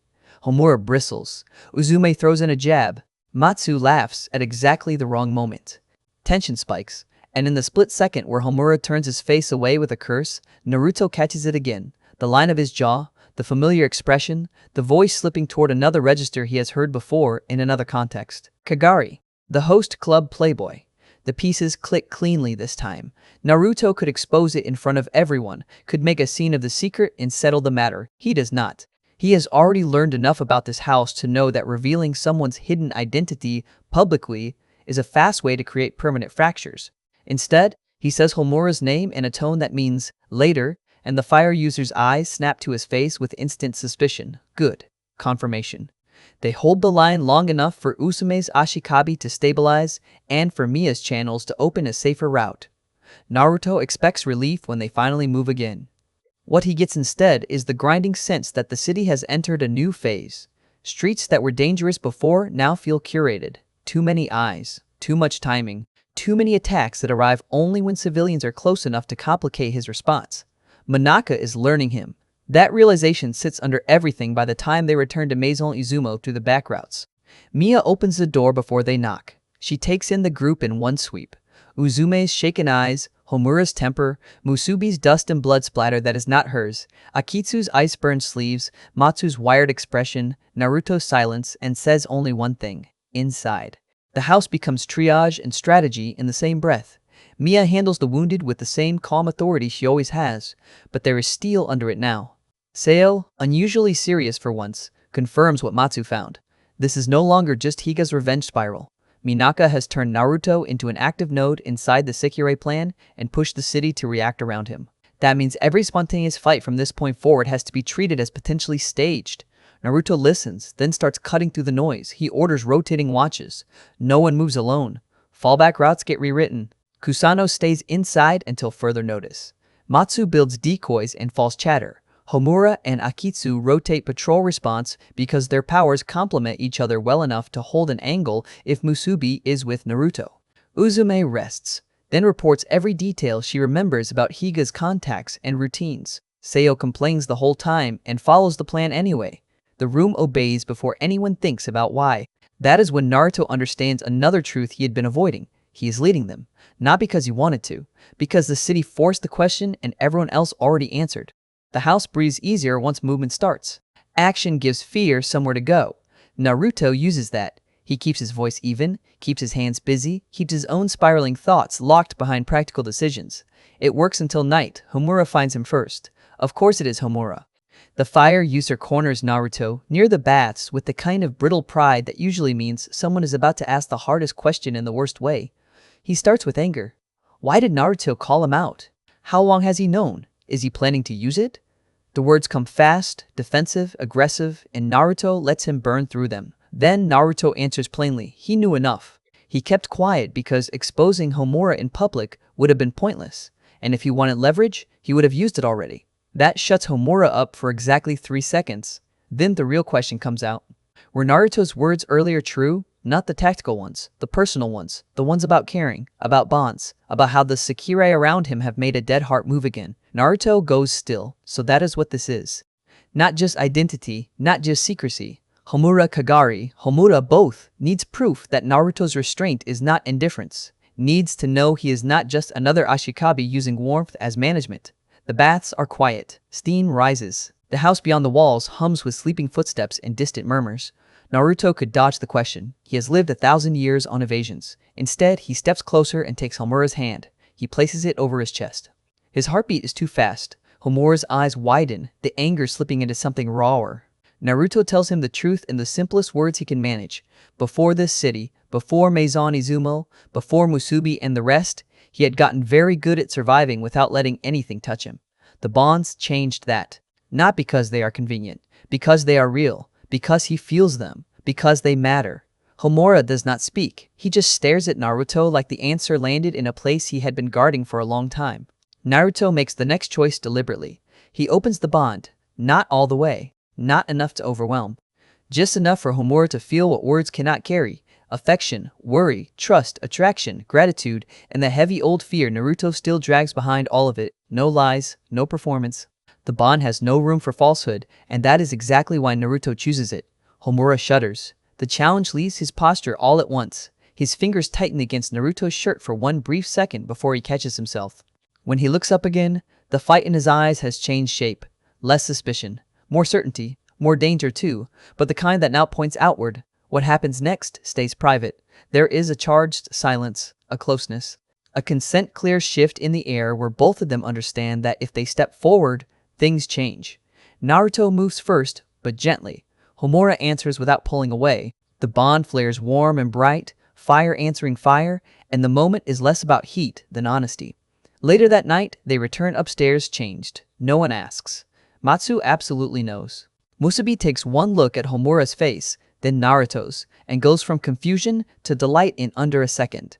Akitsu's gaze lingers on Homura with the faintest hint of approval. Seo starts grinning before Mia gives him a look sharp enough to shut him up.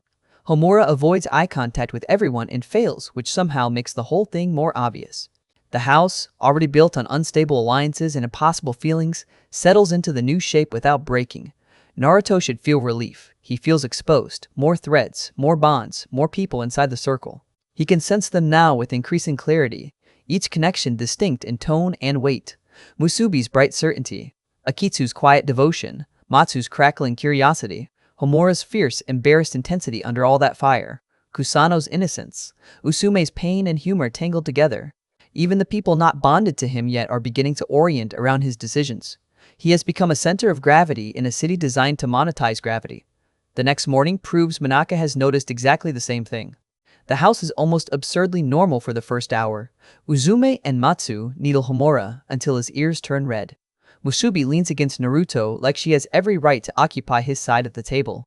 Akitsu sits close enough that their thighs touch and pretends not to notice. Naruto tries to ask mission questions and gets dragged through half a dozen jokes first. Somewhere in the middle of it, he catches himself looking around the room and thinking, for a dangerous second, that this feels like family. Ashikabi no shinobi be the Ingu, Ashikabi no shinobi be the Ingu, then the mission starts. This one is not a rescue. It is supply, intelligence, and movement. Small on paper, exactly the kind of operation Minaka City should ignore. Instead, Homura and Akitsu get hit by 3 Sekirei pairs in under an hour. The attack pattern is too clean to be random. Kuru's spear user, aggressive and improving in real time. Another pair on delay, then another. No coordination visible, but sequencing that implies shared information. Homura fights through it, fire turning alley concrete to black glass in places. Akitsu locks lanes with ice and punishes overcommitment. Together they survive, but the point is made. Minaka is not just stirring chaos. He is tuning pressure against Naruto's people while probing which pairings crack first. Ashikabi no shinobi bai, the Engu. When they report back, Naruto's expression does not change. That frightens Matsu more than shouting would have. He asks for every detail. Timing, direction, power signatures, engagement behavior, what they said, what they did not say, whether they targeted wounds, whether they withdrew by plan or fear. He builds the shape of the thing, while Homura dries blood from a split lip and Akitsu answers with clinical precision. By the time they finish, Naruto has what he needs. Minaka's game is no longer abstract. This is it. Not a future threat, not a possibility. Act is pressure, rotating engagements, controlled escalation, emotional attrition. He is feeding desperate players just enough hope to make them attack each other harder, then watching how the strongest clusters adapt. Naruto stands, and the room falls quiet on instinct. He says the line none of them are ready to hear and all of them already know.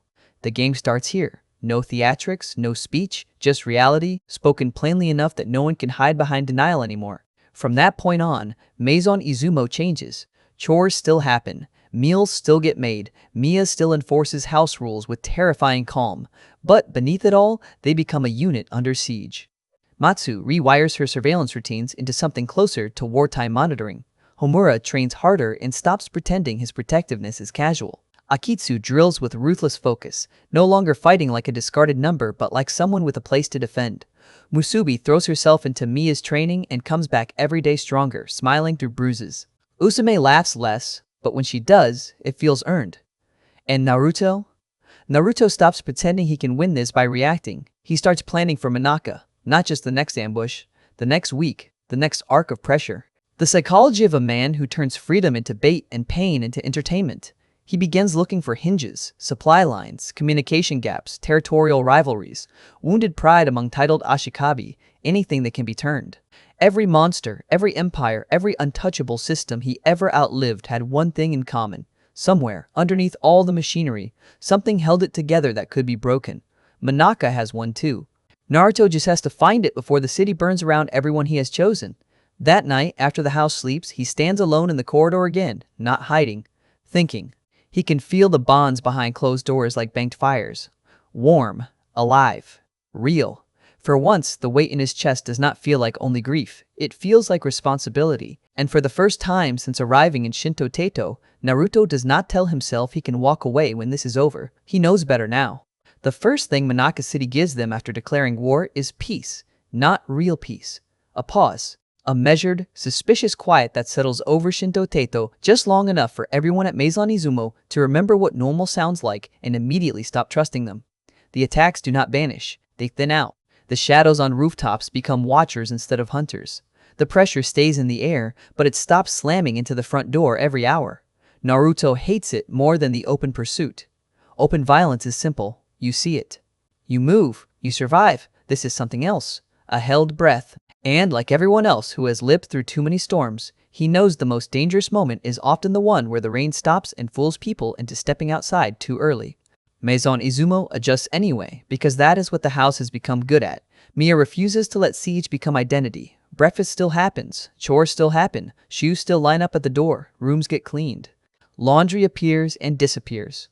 Food finds its way to exhausted hands before anyone remembers to ask for it. The routine is not denial. Naruto sees that now. It is resistance. A way of telling the city and its games that there are still places where life is lived on purpose. He respects it. He also notices how everyone leans into the routine differently.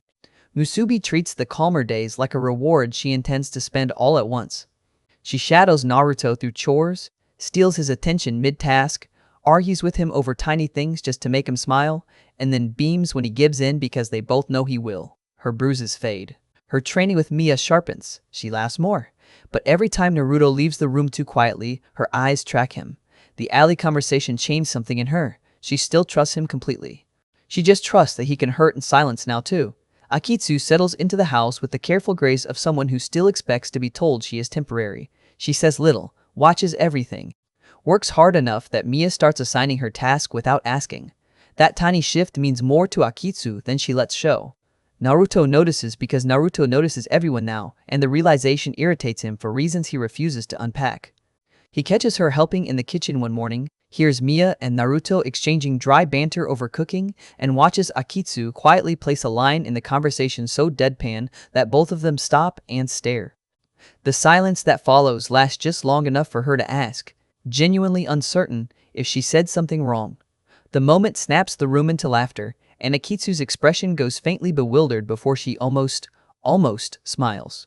Ashikabi no shinobi the Ingu. Matsu thrives in the quiet in the most Matsu way possible. She should be relaxing. Instead, she turns the pause into a laboratory. Network maps spread across screens. Movement logs. Ashikabi rumors. Patterns and MBI surveillance blind spots. She keeps one hand on the city's digital pulse and the other hand free to bother Naruto whenever he looks like he might retreat too far into his own head. Sometimes it is flirting. Sometimes it is mockery. Sometimes it is a single sharp question asked at exactly the wrong time and therefore exactly the right one. Homura trains. That is how he handles everything now. If he is angry, he trains. If he is embarrassed, he trains harder.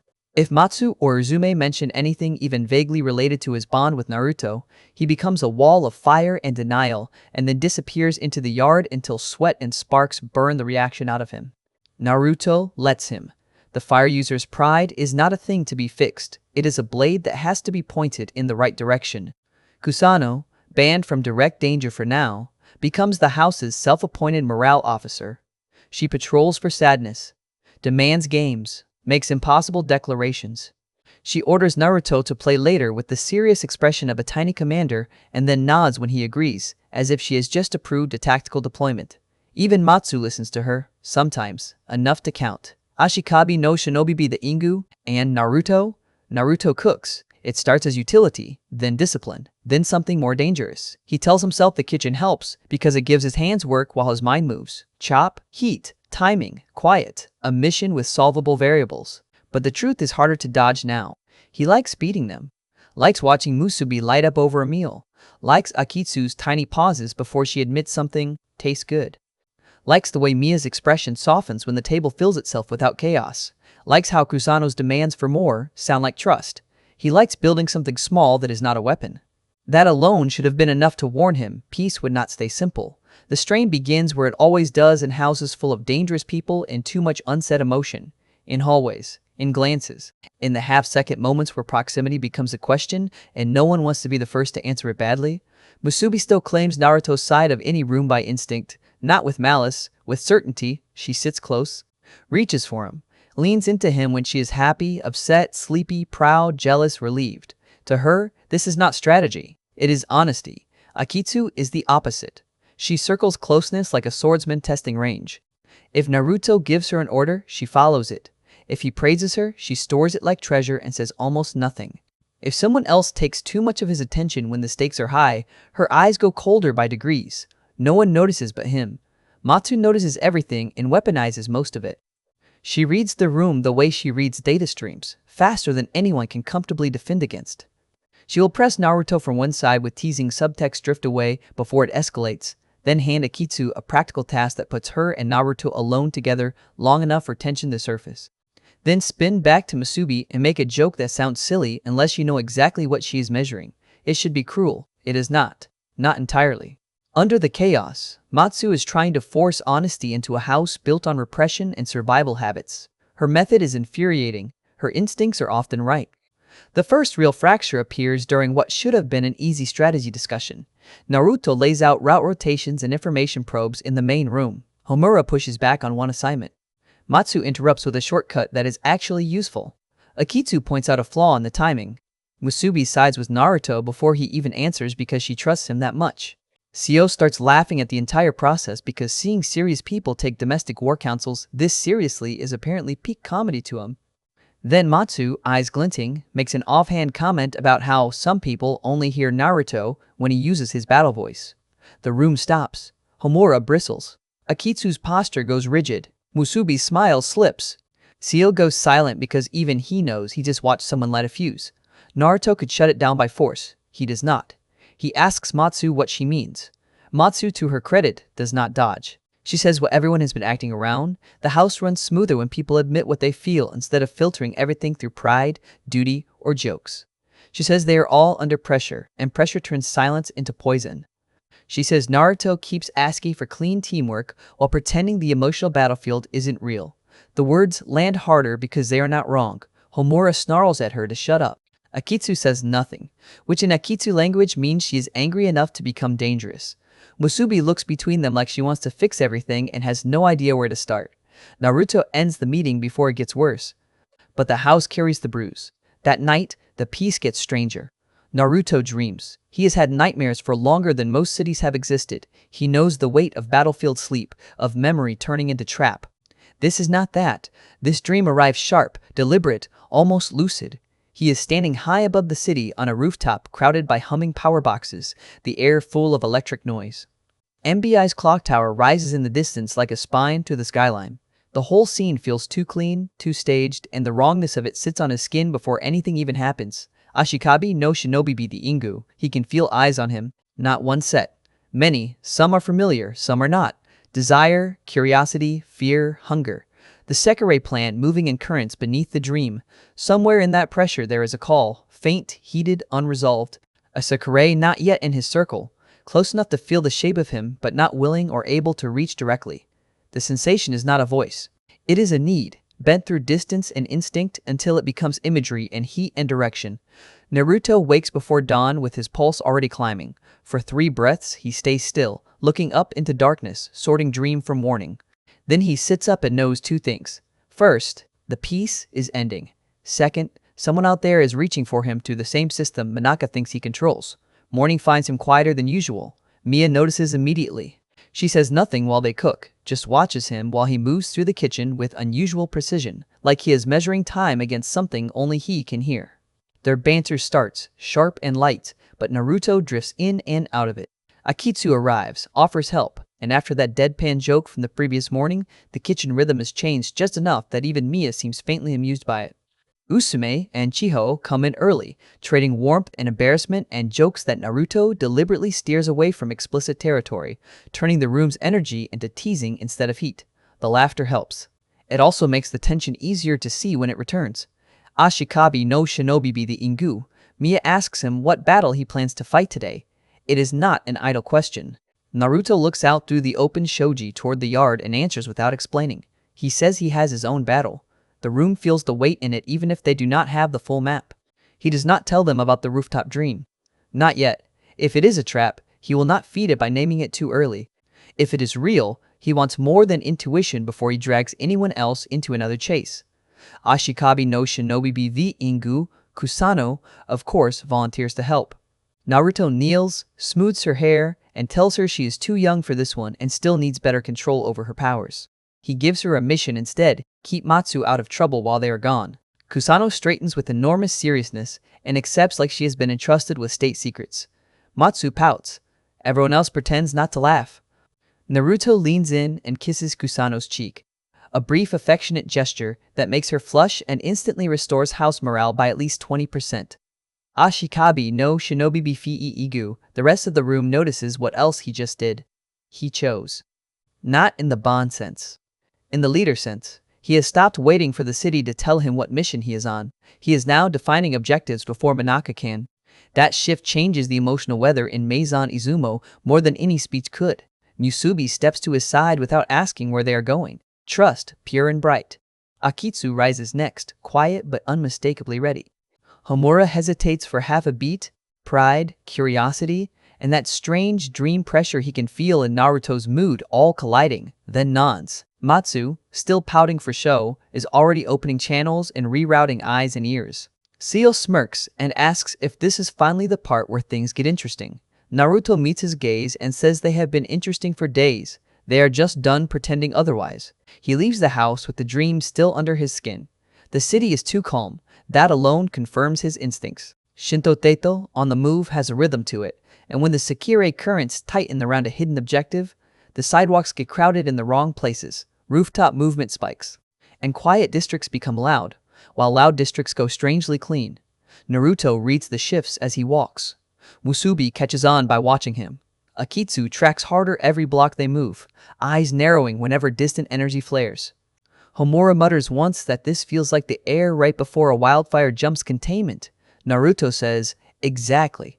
The trail they follow is not a scent or a signal in any conventional sense. It is a pull, a recurring heat at the edge of awareness. The same one from the rooftop dream, now sharpened by daylight and proximity. Whoever is reaching for him may not even realize they are doing it. That makes it more dangerous, not less. Sekirei instincts mixed with fear and pressure can trigger battles before names get exchanged, and in Minaka's city, accidental battles still get recorded and used. By noon, the peace has fully broken. Not with a grand ambush, with a wrong turn into a district where too many hunters arrive at once. Naruto feels them before he sees them. Sekirei signatures converging, some curious, some hostile, some desperate enough to try anything if a rumor says the miracle worker is in range. He adjusts instantly, pulls Musubi and Akitsu into cover routes, signals Homura to hold the rear line, and starts cutting angles to avoid civilian spillover. The dream pull intensifies somewhere ahead, threading through the danger like a wire through teeth. Matsu's voice cracks through their comm setup with the tight edge she gets when excitement turns to fear. Multiple groups. Movement accelerating. Someone important may be in the area. She cannot pin the source yet. Naruto can. Or he thinks he can. And that uncertainty, the one he hates, the one Minaka's game feeds on, sharpens everything. He glances back once at his people. Musubi's fists are clenched and ready. Akitsu is focused and cold. Homura burns low and steady, waiting for the call. The uneasy calm at Maison Izumo, the strained breakfasts, the hallway silences, the dream on the rooftop, all of it narrows into this one moving point in the city where peace gives way to purpose. He exhales. Then he drives forward. The city's pause is over, and whatever has been calling through his dreams is about to collide with the war in daylight. Naruto drops into the alley with Musubi in his arms, and the world narrows to heat, breath, and the crackle of power hunting them through the streets. Her skin burns through the fabric at his chest. Her fingers clutch his shirt like she's trying to anchor herself to something real. He sets her down carefully, one hand still at her shoulder, blue eyes scanning her face the way a battlefield medic checks a wound he cannot see. This is not exhaustion. This is not fever. This is something else. Musubi tries to speak, but the words catch. Her breath comes in short, shaky pulls. Her eyes stay on him, unfocused and bright, and every time he leans closer, the heat in her body spikes hard enough that even he can feel the pulse of it. He curses under his breath. Behind them, the city keeps moving like nothing is wrong. Traffic rolls. Distant horns blare. Somewhere a crossing signal chirps. But under that noise, he catches it again. The electric hiss of those twins searching, splitting up, sweeping blocks. He kneels in front of Musubi and forces his voice calm. Look at me. Can you stand? She nods too fast. Tries. Fails halfway and tips forward. He catches her before she hits the ground. Her forehead bumps his shoulder. She trembles. Naruto-sama, I don't know what's happening. The way she says his name tightens something in his chest he does not like. He has spent too long learning how to walk away before people become important. He knows the cost. He knows how grief grows teeth. He knows what attachment does to immortal men. And still, here he is, holding the problem closer. He looks down the alley. Brick walls, rusted pipes, a fire escape half torn off, dead end, bad place to hide, worst place to fight if civilians wander in. Then he feels it.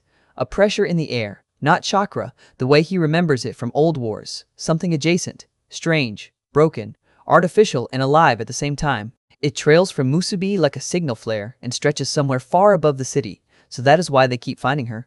Naruto exhales once, sharp. Alright, new plan.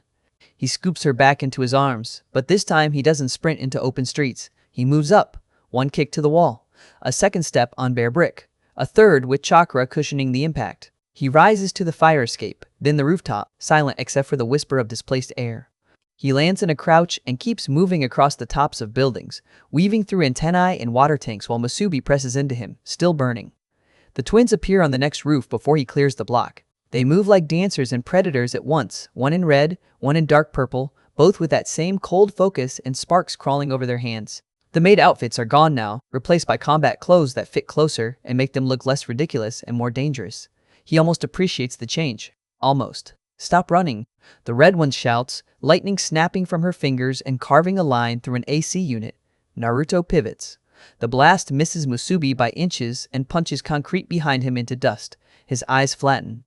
There is a difference between chaos and intent. This is intent.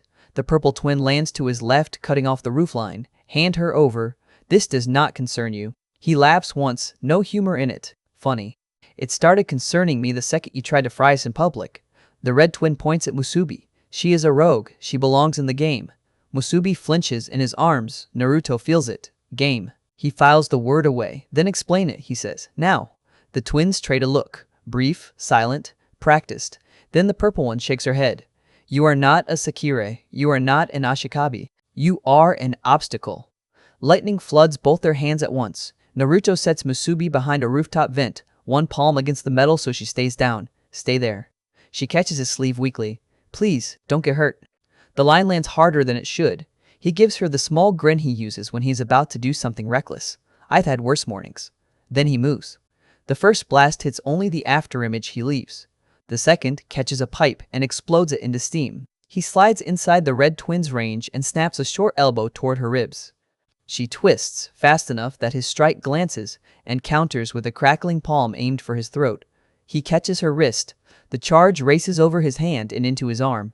Pain bites deep, bright and instant, but he locks down on it and drives a knee into her stomach. She folds, gasping, and he throws her across the roof before the purple twin drops from above with both heels aimed at his spine. He rolls, feels the shockwave more than the impact, comes up on one hand and sweeps her legs. She vaults over it, lands cat-like, and lashes out with a lightning whip that did not exist a second ago. That gets his full attention. He leans back just enough. The whip slices through a satellite dish behind him and showers sparks over the roof.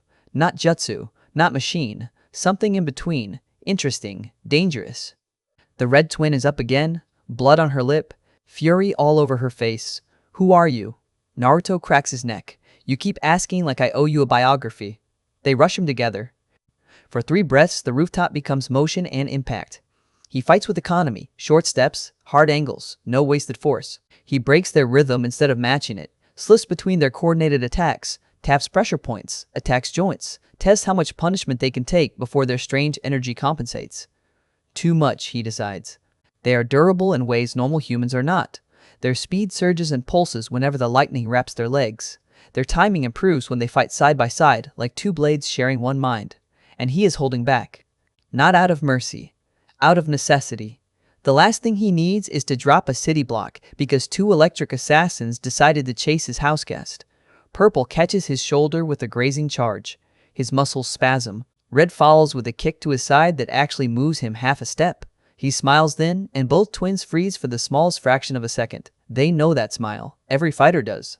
It is the one that means they finally managed to make the monster stop pretending. Naruto blurs forward and drags 2 fingers into Red's forearm nerve cluster.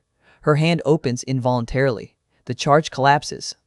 He pivots into Purple, catches her by the collar and belt, and slams her flat onto the roof hard enough to crater concrete. Before Red can recover, he plants a heel in front of her with a crack that sends a fracture line racing between them. Enough. His voice is low, quiet. The twins stare at him, breathing hard, sparks flickering unstable across their hands. He points once toward the opposite roof. Take your fight somewhere. Civilians don't get dragged into it. Come back at her again before I understand what's going on, and I stop being careful. For the first time since he met them, real uncertainty crosses their faces. Not fear exactly, but respect wrapped around anger. Red wipes blood from her mouth and glares at him like she wants to set the entire district on fire. Purple pulls herself upright more slowly, eyes narrowed, calculating. Then she says, she is awakening. If you stay near her, the bond will trigger. Naruto's gaze sharpens. Bond? Neither answers. They leap backward together, retreating over the gap to the next rooftop. Red points at him one last time. When she chooses, you will be in it whether you want it or not. Then they are gone. The rooftop goes still except for Musubi's ragged breathing and the city humming below. Naruto stands where he is for a second longer, eyes on the empty skyline, replaying every word. Awakening. Bond. Choose. Game. He hates games he doesn't know the rules to. When he turns back, Musubi is trying to sit up on shaking arms. The heat rolling off her has not faded. If anything, it is worse. Her cheeks are flushed, her pupils are blown wide. She looks dazed and painfully aware at the same time. He kneels beside her. Can you move? She nods, then swallows and shakes her head. I can, but every time you touch me, it gets stronger. There it is. No room left for pretending he imagined it. Naruto glances across the rooftop, down at the streets, then back at her. We're not staying here. He lifts her again, more carefully this time, one arm under her knees, the other bracing her shoulders so he can keep distance where he can. It doesn't help much.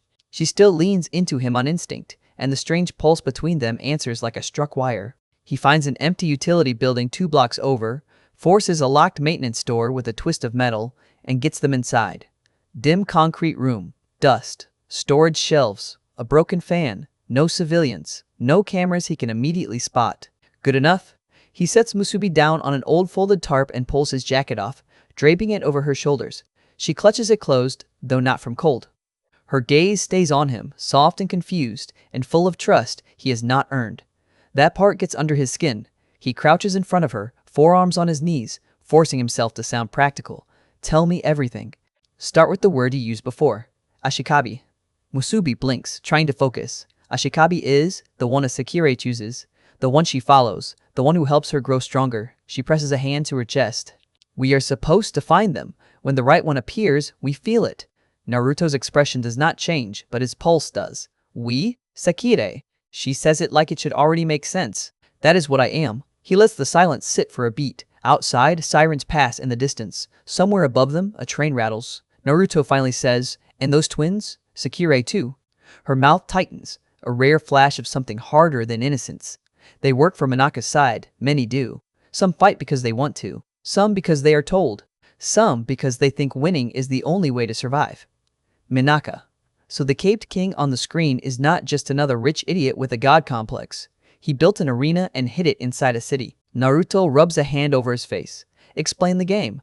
Musubi hesitates, not because she wants to hide it, because she is trying to shape something complicated while half delirious. He waits. At last, she says, Sekirei fight each other. When a Sekirei wins, she stays in the game. When she loses, she can lose everything. The Ashikabi guides her, protects her, gives her a reason, gives her shape. Gives her shape, he repeats. She nods, eyes dropping to the jacket in her lap. Without an Ashikabi, many of us are incomplete. The words hit him in a place he keeps buried under jokes and bad habits and long roads. Incomplete. He should walk. That is the smart move. Leave the district, find a new hotel. Avoid the corporation. Avoid the game.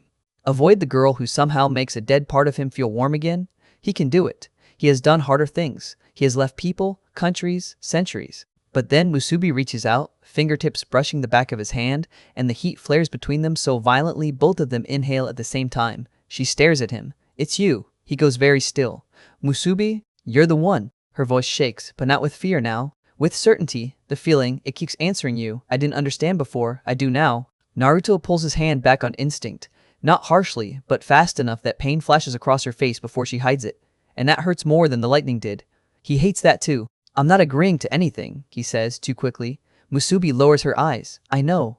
The room feels smaller. He stands, puts 2 steps between them, then a third, runs a hand through his hair. Thinks about every grave he remembers. Every promise he failed to keep. Every person he outlived. Thinks about what happens when fate offers him another bond wrapped in soft eyes and absolute trust. No, not fate. A corporation. A game. Rules written by a man who bought a city. That makes it easier to hate. It does not make it easier to leave. A sudden crash from outside kills the moment. Naruto is at the door in one motion, senses spread. Not the twins. He catches different signatures this time. Heavier footsteps. 3, maybe 4 men. Equipment clatter. Voices low and controlled. MBI retrieval team, he guesses. Of course. He looks back at Musubi. Can you move if I tell you to? She pushes herself up, legs unsteady, jaw set anyway. Yes. That answer earns a brief flash of pride from him before he can stop it. Good. He scans the room and spots a narrow service hatch, half hidden behind shelves. Rusted but usable. When I open that, you go through, follow the corridor, and do not come back no matter what you hear. Her face changes immediately. No. He turns. Musubi. No. The word comes out stronger. I'm tired of running while people get hurt for me. He stares at her. For a second, he sees past the cheerful smiles and hungry jokes and awkward gratitude. She is still soft, still kind, still too trusting for this city, but there is steel in her too, buried, untrained, real. The pounding on the outer door gets louder. A voice barks from outside. Open! MBI security! Naruto smiles without mirth. Security? Right. Musubi steps closer, clutching his jacket around her shoulders. Her voice drops. If I go alone, they will corner me again. If you fight alone, they will keep coming. Please, let me stay. He hates how reasonable that is. He also hates how much he wants to say yes. A second crash buckles the doorframe. Naruto exhales. Decision made. Fine, you stay behind me. If I say move, you move. No arguing. Musubi nods hard. Okay. Mid-roll moment. If you're still with this story, lock in, because this is where the city stops pretending and the trap finally closes. The door explodes inward. 4 men pour through in black tactical gear, masks on, shock batons raised, formation tight, not ordinary rent-a-cops. Their spacing is disciplined, their eyes are not. He catches the hesitation the second they really see him. Too tall, too calm, standing in the dust like he was waiting for them.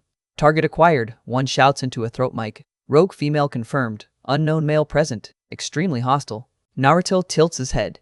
You came to the wrong building if you wanted easy. 2 rush Musubi. Big mistake. He moves through the first man's guard and strips the baton from his hand before the guy understands he lost it. Naruto drives the handle into the second man's wrist, kicks the first in the knee, and lets both drop in a tangle. A third swings wide with a shock prod aimed for Naruto's ribs. Naruto catches the prod mid-thrust, channels a thread of chakra into the metal, and the weapon shorts with a pop that makes the man yelp and lose grip. The fourth man fires a net gun. Naruto twists, but the angle is wrong. The weighted net fans past him and catches Musubi around the arms and torso, pinning her to the shelf. She gasps, struggles, and the mesh starts to hum with some kind of suppressive charge. Her cry changes everything. Naruto's eyes go cold. He crosses the room and backhands the gunman hard enough to fold him into the wall. Plaster bursts. The man crumples without another sound. The remaining 3 hesitate.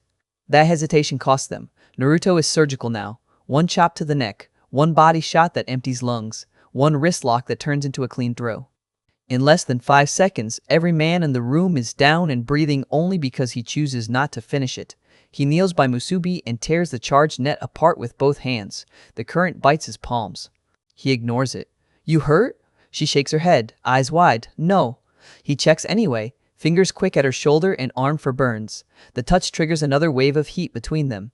She inhales sharply. He pulls back a fraction, jaw tightening. Not now. Outside, more boots, more voices. They are pulling in a perimeter. Naruto looks at the unconscious team. The busted doorway, the ruined wall, then at Musubi, and a grim laugh escapes him. Congratulations, he says. I think we just made this official. She doesn't smile. I'm sorry. The apology is so small, so sincere, that it punches straight through his irritation. He shakes his head once. No. If anyone owns this mess, it's the idiot who turned a city into a board game. He stands and helps her up. This time, when her hand slips into his, neither of them pretends it is accidental. The pulse hits hard. Warm. Clear. Not the frantic fever from before. Something deeper. A current running both ways. Naruto closes his eyes for half a breath as old memory and new danger collide inside him. When he opens them, the softness is still there, but now it sits behind iron. Move, he says. They hit the hatch, just as a fresh squad reaches the stairwell. Naruto kicks the panel free, ushers Musubi through, and slams it shut behind them. The corridor beyond is narrow, concrete, and black as a grave, but it gives them distance, and distance is enough. For now. Behind them, fists hammer the metal door. Ahead, the passage slopes down into the bones of the city. Musubi squeezes his hand once in the dark. Naruto does not let go. And somewhere above them beyond walls and wires and the false calm of Shinto Teito, a man in a tower is almost certainly smiling, because the piece he wanted on the board has finally touched the one thing in this city he cannot predict. The passage under the city smells like rust, wet concrete, and old electricity. Naruto keeps one hand on the wall and the other locked around Musubi's as they move through the dark, listening to the noise above them blur into distant thuds and muffled orders. The hatch takes a beating for a few more seconds, then the sound changes. Not pounding anymore. Metal tools, controlled entry. MBI's people are adjusting. They are always adjusting. Naruto picks up speed. The corridor slopes deeper, splits, narrows, opens again into a service junction lined with old conduits and maintenance labels worn smooth by time. Musubi stumbles once when the heat in her body surges again. He catches her without breaking stride, guides her past a fallen pipe, and keeps moving. His eyes have adjusted to the dark. Hers have not. She follows his pull and trusts him absolutely, which would feel good if it did not feel so dangerous. He hates how much danger and relief now arrive in the same breath. Behind them, the hatch finally gives way. Voices echo through the tunnel. Boots, flashlights. Someone shouts to split left and right. Another reports, target likely in lower service channels. Naruto exhales once. Good, they are guessing. He turns into the narrower branch, the one that slopes toward the rail arteries under the district, and decides the next 10 minutes will define what happens after. If he keeps running blind, MBI herds them into another box. If he stops and fights here, Musubi becomes a liability in close quarters, while that strange awakening heat keeps spiking every time he touches her. So he does the third thing. He calls an operation. He taps the small comm unit Matsu rigged into his collar before they left the house, and speaks low enough that only the mic catches it. Matsu, you awake? Static. Then a sleepy, offended voice instantly turning sharp. I'm always awake when chaos is happening. Please tell me you finally broke something expensive? MBI retrieval teams, multiple squads, underground service tunnels, district east of the old warehouse block. I need routes and noise. A beat. Typing explodes on the other end. You really can't go one day without starting a war, can you? Can you route us or not? Matsu's tone changes again, all bright edges in focus. Send a pulse. 2 clicks. He double taps the unit. Somewhere in the city, Matsu's screens light up with their signal against the map she absolutely should not have access to. Musubi squeezes his hand, breathing hard. Naruto-sama. Are we going home? Home. The word lands and stays there. Not yet, he says. First we make sure they stop following us. She nods even though she is clearly fighting to stay on her feet. Her heat is up again, rolling off her in waves. The bond pressure between them hums so loudly now he can feel it in his teeth. Matsu comes back through the comb. Okay. Good news. You're in an older maintenance grid with bad camera coverage. Bad news, they know that too. You've got at least 2 teams angling to cut you off near a freight access shaft. Naruto glances ahead at the tunnel junction and smiles without humor. That means they're not thinking like me yet. Oh, I hate when you say things like that. What's the plan? He slows just enough to look Musubi in the face. Can you stay hidden for 5 minutes if I put you somewhere safe? Her eyes widen. You're leaving? Temporarily. He keeps his voice steady. I need them chasing me, not cornering you. She shakes her head instantly. No, they keep finding me. He has no answer for that because she is right. Matsu solves it before he can. Wait. I have a better option. There's a dead utility alcove 30 meters ahead on your right. Shielded walls, old grounding mesh. If Musubi is broadcasting weird Sekirei signal stuff, that room might damp it. Maybe. Naruto arches an eyebrow in the dark. Maybe? Would you prefer absolutely based on no data? He grunts. Point taken. They find the alcove exactly where Matsu said it would be. Half-collapsed doorway, rusted panel, room barely big enough for stacked crates and a dead breaker box. Naruto pushes the door open, scans once, then guides Musubi inside. The difference is immediate. Her breathing slows by a fraction. The heat eases from burning to fever. The pressure between them dampens, still there but muted. Musubi looks at him like she can feel the same thing. It's quieter. Naruto nods. Stay here. Lock the panel behind me.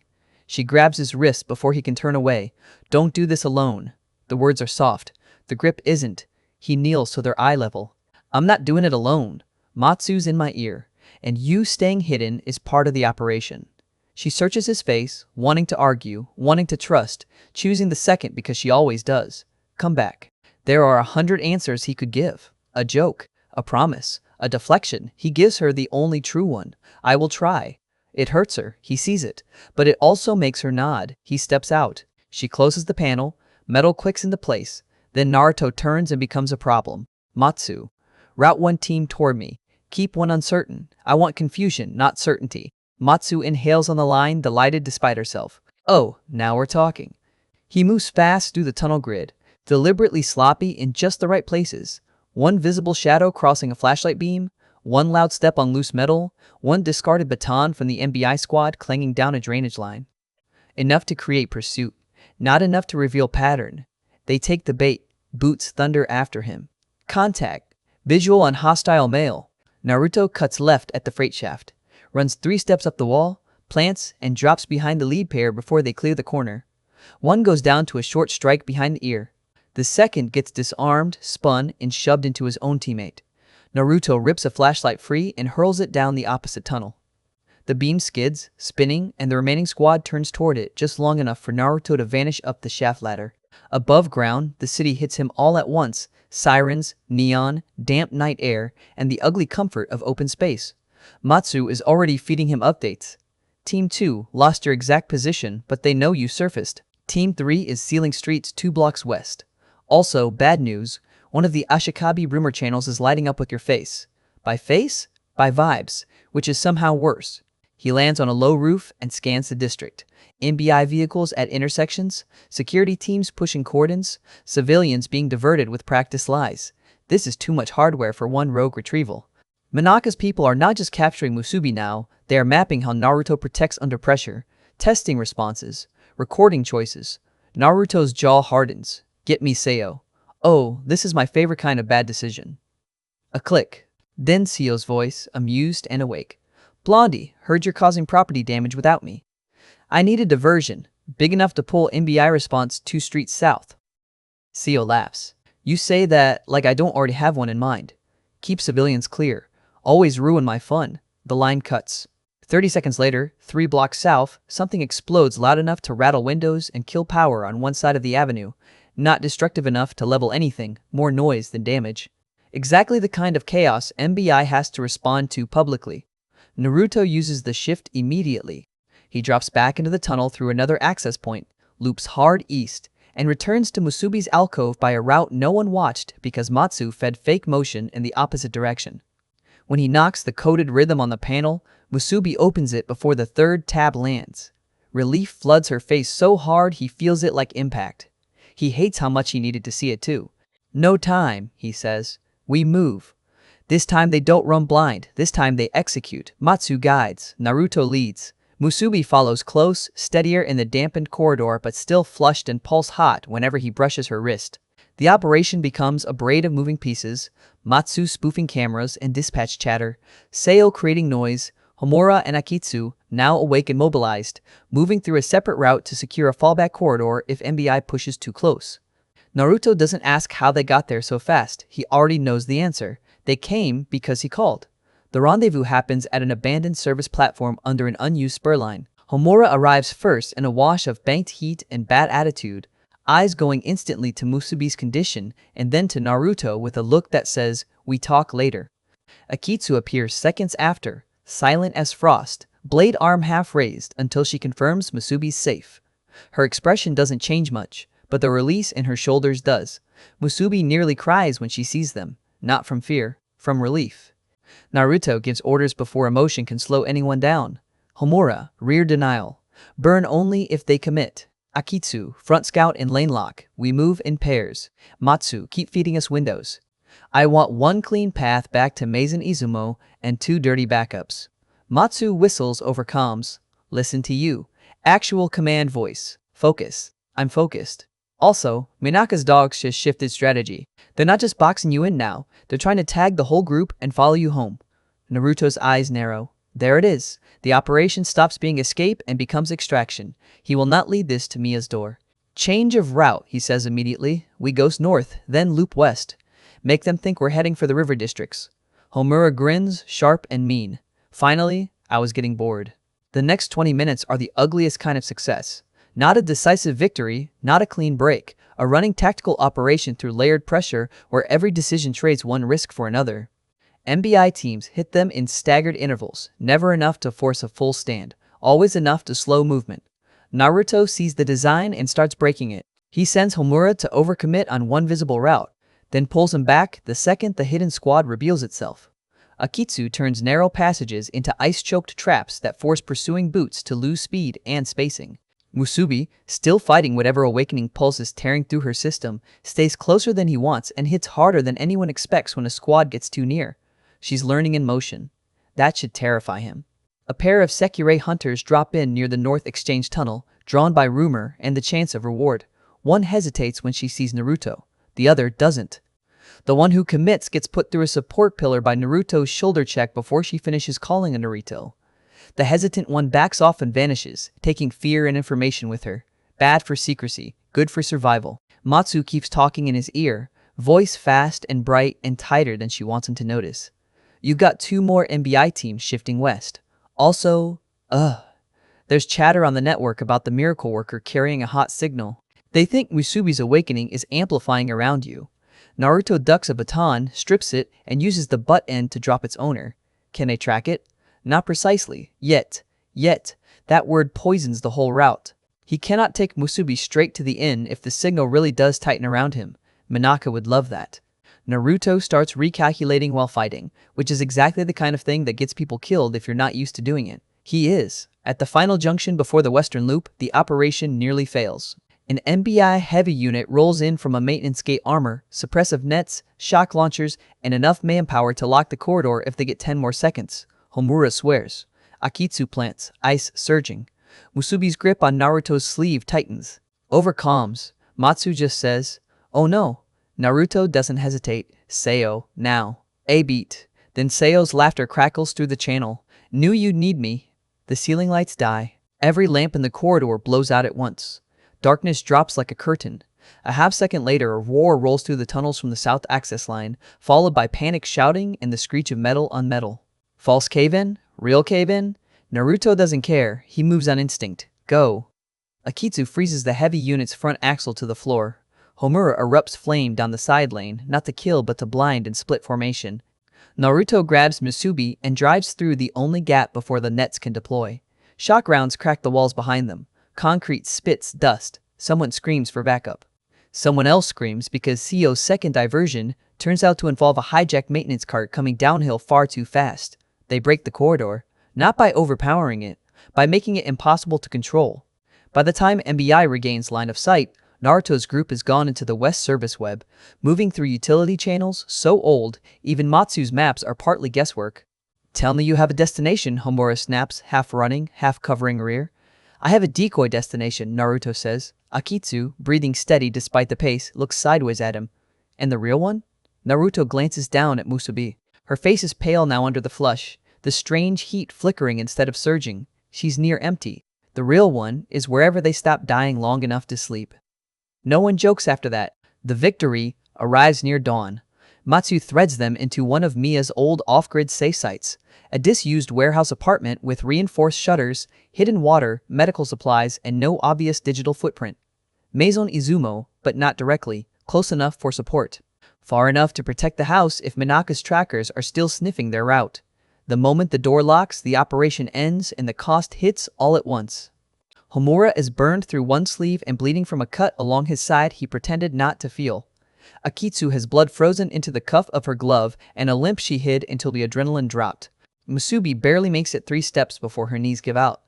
Naruto catches her, lowers her to a mattress on the floor, and only then realizes his own hands are shaking from electric burns, impact bruising, and too much focus stacked too long. Matsu arrives 20 minutes later through a separate route, furious and radiant and carrying food, wires, and 3 stolen data drives she definitely should not have. Seo shows up after sunrise grinning like he won a prize, then gets glared into carrying water and shutting up. It should feel like a win. They got out. They kept Musubi alive. They broke the trap. They protected Maison Izumo. Instead, the room feels like a battlefield after the noise stops. Because Naruto can see what Minaka got too. Patterns, how fast Naruto responds, who he prioritizes, which allies reinforce first, how Musubi's awakening signal behaves near him, how much chaos Seo can generate, how Matsu feeds routes, how Homura and Akitsu pair under pressure. They survive the operation, and they were studied the entire time. Musubi, half asleep and still clinging to his wrist, whispers his name. Naruto looks down at her, then around the room at the others, wounded, exhausted, here because he called and they came, and the truth settles colder than fatigue. This wasn't a triumphant return. It was the first extraction in a war that now knows exactly where to look.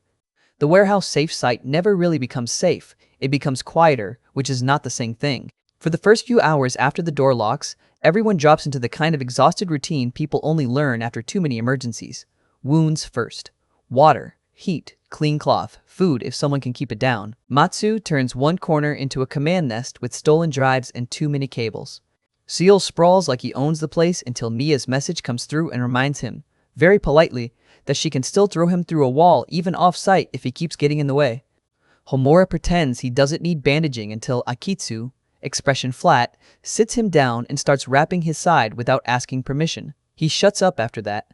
Naruto doesn't sit, he checks locks, windows, lines of sight through the shutters, service exits, roof access, floor creaks, hidden crawl space. He makes a full circuit twice before Matsu finally snaps from behind her screens. If you pace one more lap, I'm tagging your ankles and mapping you as a security hazard. He stops only long enough to glance at her. Status. She makes a face, then gets serious. MBI sweeping the district hard, but they lost your exact route after CO's tunnel circus. Rumor channels are exploding. Half the city thinks you started a breakout. The other half thinks Minaka staged the whole thing to flush out problem, Ashikabi. Naruto's expression doesn't move.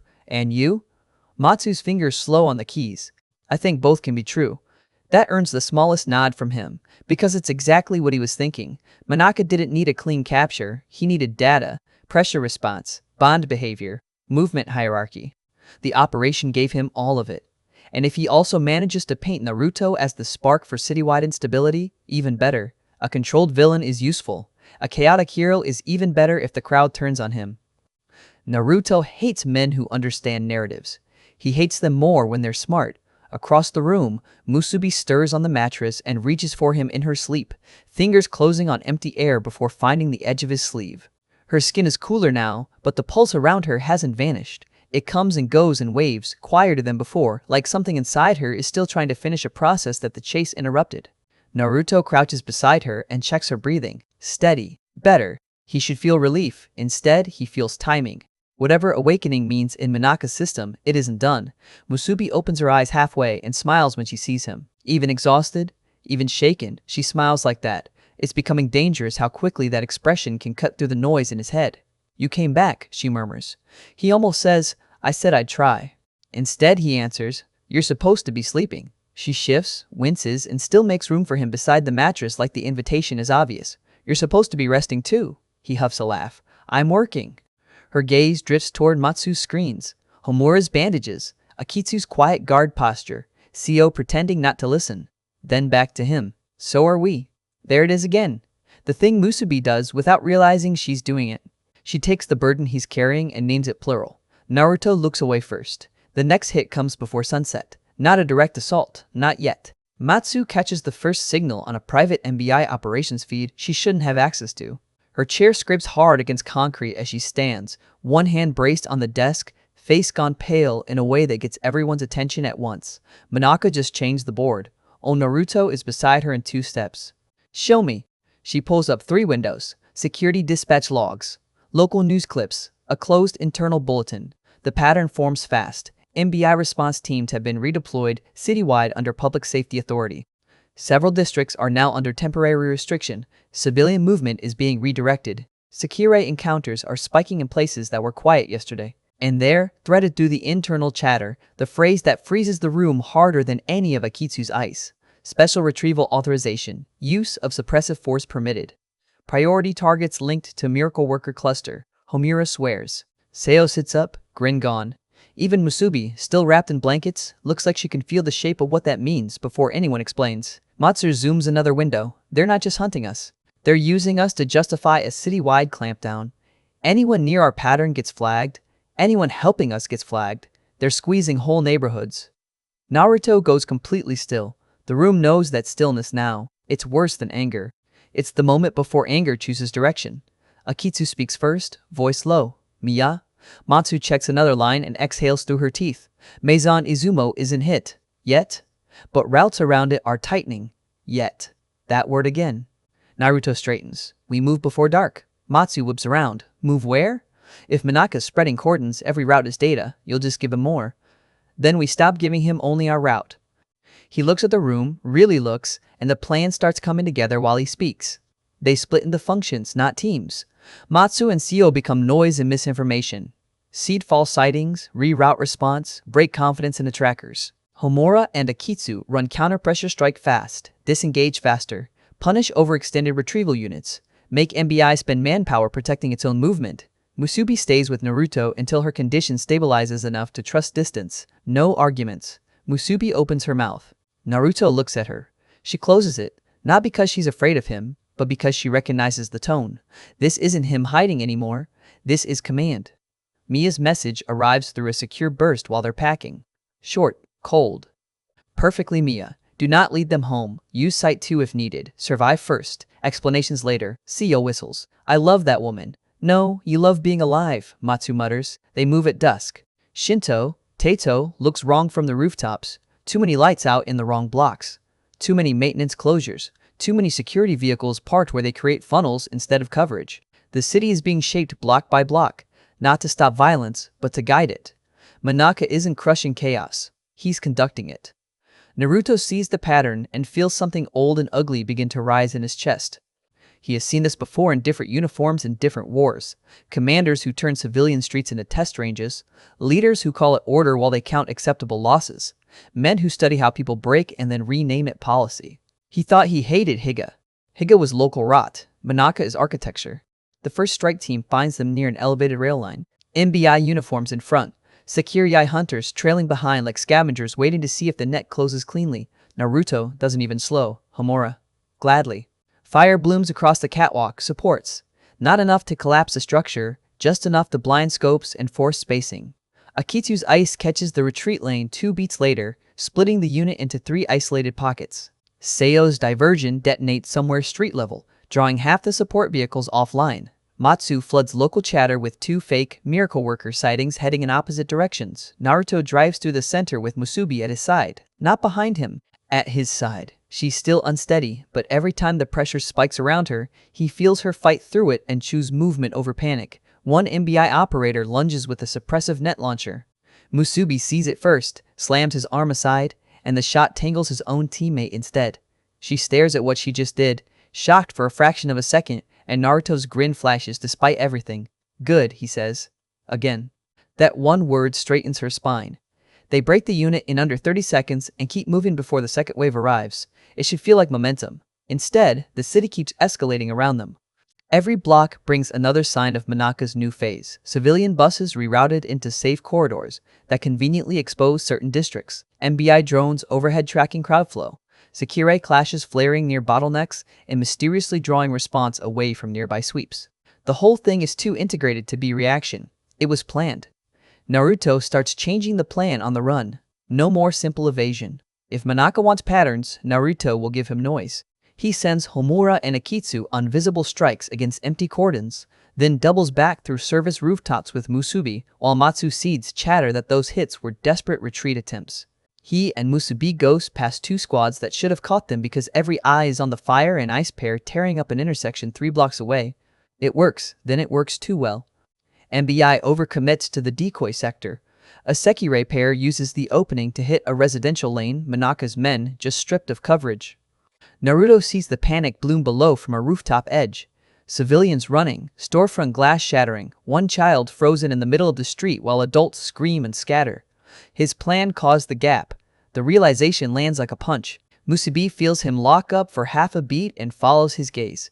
Naruto-sama. He's already moving. He drops from the roof into the lane, hits pavement in a crouch, and surges forward as the first attack tears through a parked car where the child was standing a second earlier. Naruto gets there in time, scoops the kid up, pivots, and takes the edge of the blast across his back instead of the child's chest. Pain flares hot and immediate. The child is screaming. Naruto hands him to a stunned woman on the sidewalk without breaking stride. Run, don't stop. The Sekirei pair turns on him together, thrilled and terrified at once. One recognizes him. He sees it happen.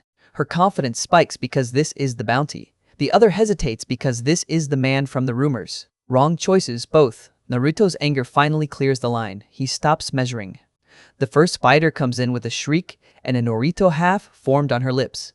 Naruto hits her before the second word leaves her mouth. Not a flashy strike. A straight, brutal body shot driven through center mass with enough force to fold her around it and launch her through a steel shutter. The metal caves. She doesn't get back up. The second attacks from behind and actually lands blade across his shoulder, shallow but sharp. Blood runs hot down his sleeve. He turns with his eyes already wrong, not red, not transformed, just emptied of every last trace of patience.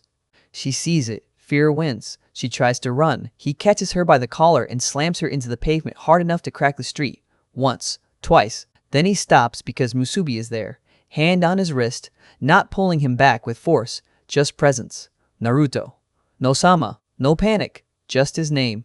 The sound cuts through the red edge in his head. He lets go. The Sekirei scrambles backward, bleeding and shaking, and drags herself away without even trying to save face. Civilians stare, some horrified, some grateful, most just afraid of everything. Naruto looks down at the blood on his hands, and for one ugly second all the old years crash in on him at once. War, smoke, screams.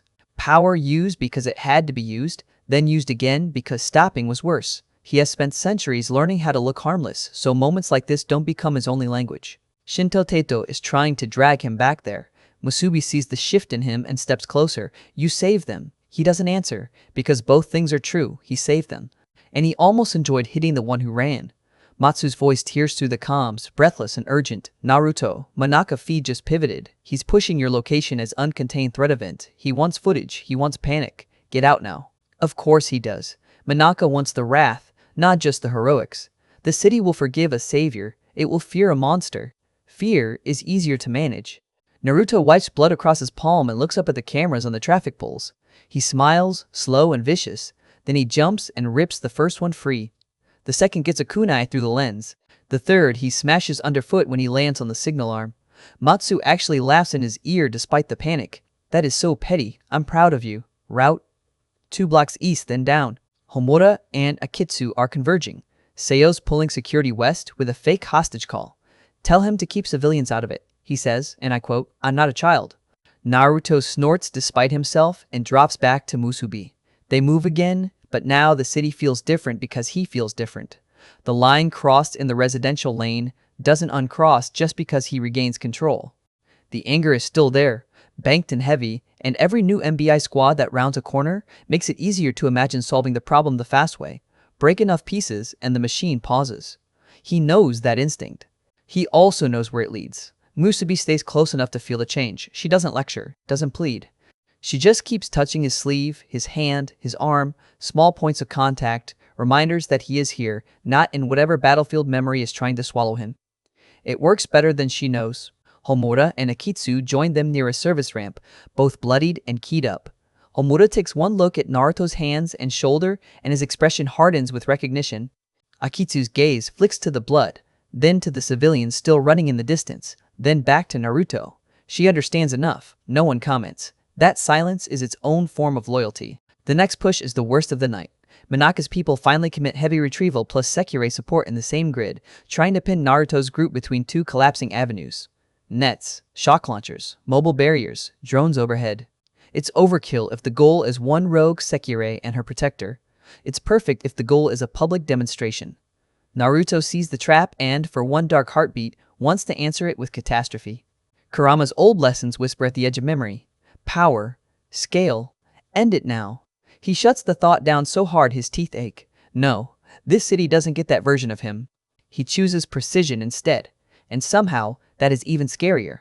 He calls the fight in fragments. Homura burns the drone blind spots, not the drones. Akitsu freezes barrier hinges, not the barriers. Musubi stays centerline and follows his openings. Naruto becomes motion inside the machine, tearing out exactly the components that keep it coordinated. Radio operators, net launchers, spotters, drivers. He doesn't smash the wall. He removes the hands moving it. Within minutes, the push collapses into noise. MBI can still flood streets. They can still buy cameras and uniforms and legal excuses. But in the space where trained people have to make real decisions under pressure, Naruto strips them to panic. The surviving teams retreat in pieces. Sekirei hunters peel off once the odds stop looking profitable. The avenue empties. The city doesn't go quiet. It never does. But around Naruto and the people at his side, there's a bubble of stunned distance where everyone who just watched understands the same thing. Minaka escalated. Naruto escalated back. And the next move will be worse. By the time they reach the next safe transfer point, dawn is bleeding into the edges of the skyline. Matsu meets them there in person, hair a mess, eyes bright with equal parts terror and excitement. She takes one look at Naruto's shoulder, the dried blood on his hands, Musubi glued to his side, and Homura and Akitsu bristling like wounded guard dogs, and her voice drops. He got what he wanted tonight. Naruto looks at her. He got data. Matsu shakes her head. More than that, he got a story. She taps her tablet and turns the screen. Clips are already circulating. Shaky footage, cropped angles, Naruto in motion, MBI team scattering, civilians screaming, broken cameras, blood, fire, ice. In some cuts he looks like a savior. In others he looks like a disaster in human shape. Minaka doesn't need the truth. He just needs enough versions of it. Naruto stares at the screen for a long second, then hands it back. Then we stop playing in the streets he controls. Matsu blinks. You have something? Not yet. He glances toward the waking city, eyes hard. But I'm done reacting. Musubi threads her fingers through his, warm and steady now. Homura steps to his other side, silent. Akitsu takes position half a pace behind, watchful and calm. Matsu's expression changes as she sees the shape forming. Not just a cluster of survivors, not just a household under siege, but a unit with a center that finally knows it is a center. Whatever comes next, Minaka will not be the only one planning it. Naruto doesn't let them go back to Maison Izumo. Not yet, even after the transfer point. Even after Matsu confirms the nearest sweeps have shifted and Minaka's response teams are busy selling the city a story about containment actions and public safety incidents. Naruto refuses the shortest route home and takes them through 3 dead blocks, across an abandoned pedestrian line, and into a cold utility substation Matsu once used as a signal relay. No one argues. That scares him more than if they had. They are too tired to fight him, too rattled by what they saw on the streets, too aware of how close things came to tipping into something none of them could pull back from. Homura keeps glancing at Naruto's bloodied hands and then looking away like he's seen that expression on someone before and didn't like how the story ended. Akitsu stays quiet, but her silence has changed shape. It isn't distance now, it's vigilance. Musubi doesn't leave Naruto's side for more than a few breaths at a time. Matsu, for all her noise, does exactly what he asks without trying to provoke him out of the mood. That means the damage is visible. Naruto hates that. He hates it because they're right to notice. In the residential lane, he crossed a line inside himself. He has spent centuries redrawing. He didn't lose control completely. He still made choices. Still protected civilians. Still cut cameras instead of necks. But the ease of it. The instant the old violence came back to his hands, sits like poison under his skin. He washes the blood off in a cracked sink and watches the water go red, then pink, then clear. His hands still don't look clean. Mia's message reaches them just before sunrise through one of Matsu's safer channels. No greeting, no comfort, just information, because Mia understands that clarity is kindness when panic is expensive. Maison Izumo is intact. Surveillance around the district has intensified. Several known routes are flagged. Some residents are being watched more openly than before. Minaka's people are probing, not striking, waiting to see who runs where. Naruto reads it twice and closes his eyes. He was right not to go back. That doesn't make the choice easier. Musubi sees the tension in his jaw and touches his arm. Mia-san is safe. For now, he says. She waits, like she always does when he sounds like that, giving him space to step out of the thought instead of dragging him. It's one of the reasons he keeps failing to stay detached from her. Musubi doesn't force. She remains. He opens his eyes. We stay off grid another day, maybe 2. Homura bristles. And let Minaka write the whole story while we hide? Naruto turns. You think this is hiding? The room goes still. Homura meets his eyes for one hard beat, then exhales through his nose and looks away first. No. Good. Naruto's voice softens by a fraction. This is resetting. That word settles into the room. Resetting means looking at what happened without lying about it. Resetting means admitting where Minaka got what he wanted. Resetting means patching wounds that don't bleed and sharpening the parts of themselves that failed under pressure. It means surviving the fallout of the night before with enough honesty that they don't break before the endgame even starts. No one likes it. Everyone needs it. The first part is ugly. Naruto forces a debrief. Not a smooth one. Not some clean military briefing with neat timelines and tidy lessons. This is a room full of wounded fighters, half-bonded loyalties, pride, fear, and sleep deprivation. People interrupt. Voices rise. Seo shows up late with stolen breakfast and gets yelled at before he finishes setting it down. Matsu and Homura nearly start a second fight over calm's discipline. Akitsu, when pressed, lists her mistakes with such merciless precision that Musubi tears up just hearing it. Naruto lets the friction burn. Then he starts cutting through it. No blame spirals. No heroic rewriting. No if-only fantasies. He maps the operation and the street chaos into what matters, where their routing was predictable, where Minaka successfully profiled their priorities, where civilian exposure forced Naruto into obvious interventions, where they relied too much on Seo's diversions, where Matsu's intel lag cost them, where Homura and Akitsu's pairing worked, where Musubi's condition turned from liability to asset and then back again. He names his own failure too, rage in the residential lane, visible enough for Minaka to weaponize. He says it flatly and no one interrupts because hearing him claim it does something to the whole room. It gives them permission to tell the truth. Matsu goes quieter after that. She admits Minaka's media shaping moved faster than she predicted, and that she got too excited by the tactical game and underestimated the narrative game. Seo, annoying until the end, eventually concedes he overplayed one diversion close to civilians because he assumed Naruto would compensate. Homura admits he was watching Naruto too much in the late pushes and missed a net deployment that Akitsu had to cover. Akitsu says she hesitated once when civilians were in range because she still thinks like a discarded weapon sometimes, and that half-breath of hesitation can kill people. Musubi waits until last. When Naruto asks what she thinks, she looks down at her hands and says very quietly that she was afraid he would leave her in the tunnel, and that part of her fighting in the city was not just trying to survive, it was trying to prove she was worth him coming back for. The room goes silent. Naruto feels that one deeper than all the tactical failures combined. Because there's no enemy maneuver to blame for that, no Minaka strategy, no MBI team. That wound belongs to the way he has lived. He doesn't answer right away. When he does, his voice is rougher than he wants it to be. You don't have to earn being rescued. Musubi looks up, eyes bright and uncertain, and he has to force himself not to look away. And you don't have to prove your worth to make me come back. She nods too fast, like she believes him and still has to learn how to believe it. Resetting, he thinks bitterly, hurts. The second part is worse. Sleep comes in pieces. Everyone crashes at odd times. Naruto doesn't sleep much at all. Every time he closes his eyes, he gets fragments. The child in the street, the Sekirei's terrified face under his hand, Musubi's voice saying his name like a lifeline, Minaka's cameras turning rage into product. When he does drift off, the dreams return. Not just memories this time, but that same strange rooftop pressure from before, magnified. He sees the MBI tower against a storm-black sky, hears static and wings and distant voices overlapping, feels bonds around him like constellations, some familiar, some not yet connected, all tugging in different directions while something at the center hums with intent that is too cold to be human. A silhouette waits near the rooftop edge, white coat, amused posture, hands in pockets like he owns the weather. Minaka. Naruto never sees the face clearly. He wakes with his heart racing anyway. Matsu finds him on the roof access level before dawn, sitting against a concrete wall with a towel around his shoulders and old scars catching the blue-gray light. She doesn't start with a joke. That alone tells him she's worried. "You're leaking," she says. He glances at her. "That's supposed to mean something to me?" She sits beside him, knees drawn up, tablet dark in her lap. "It means your bonds spike when you dream." Musubi twitches. Homura's sleep goes shallow. Akitsu's pulse changes. "I can't track the mechanism yet, but it's there."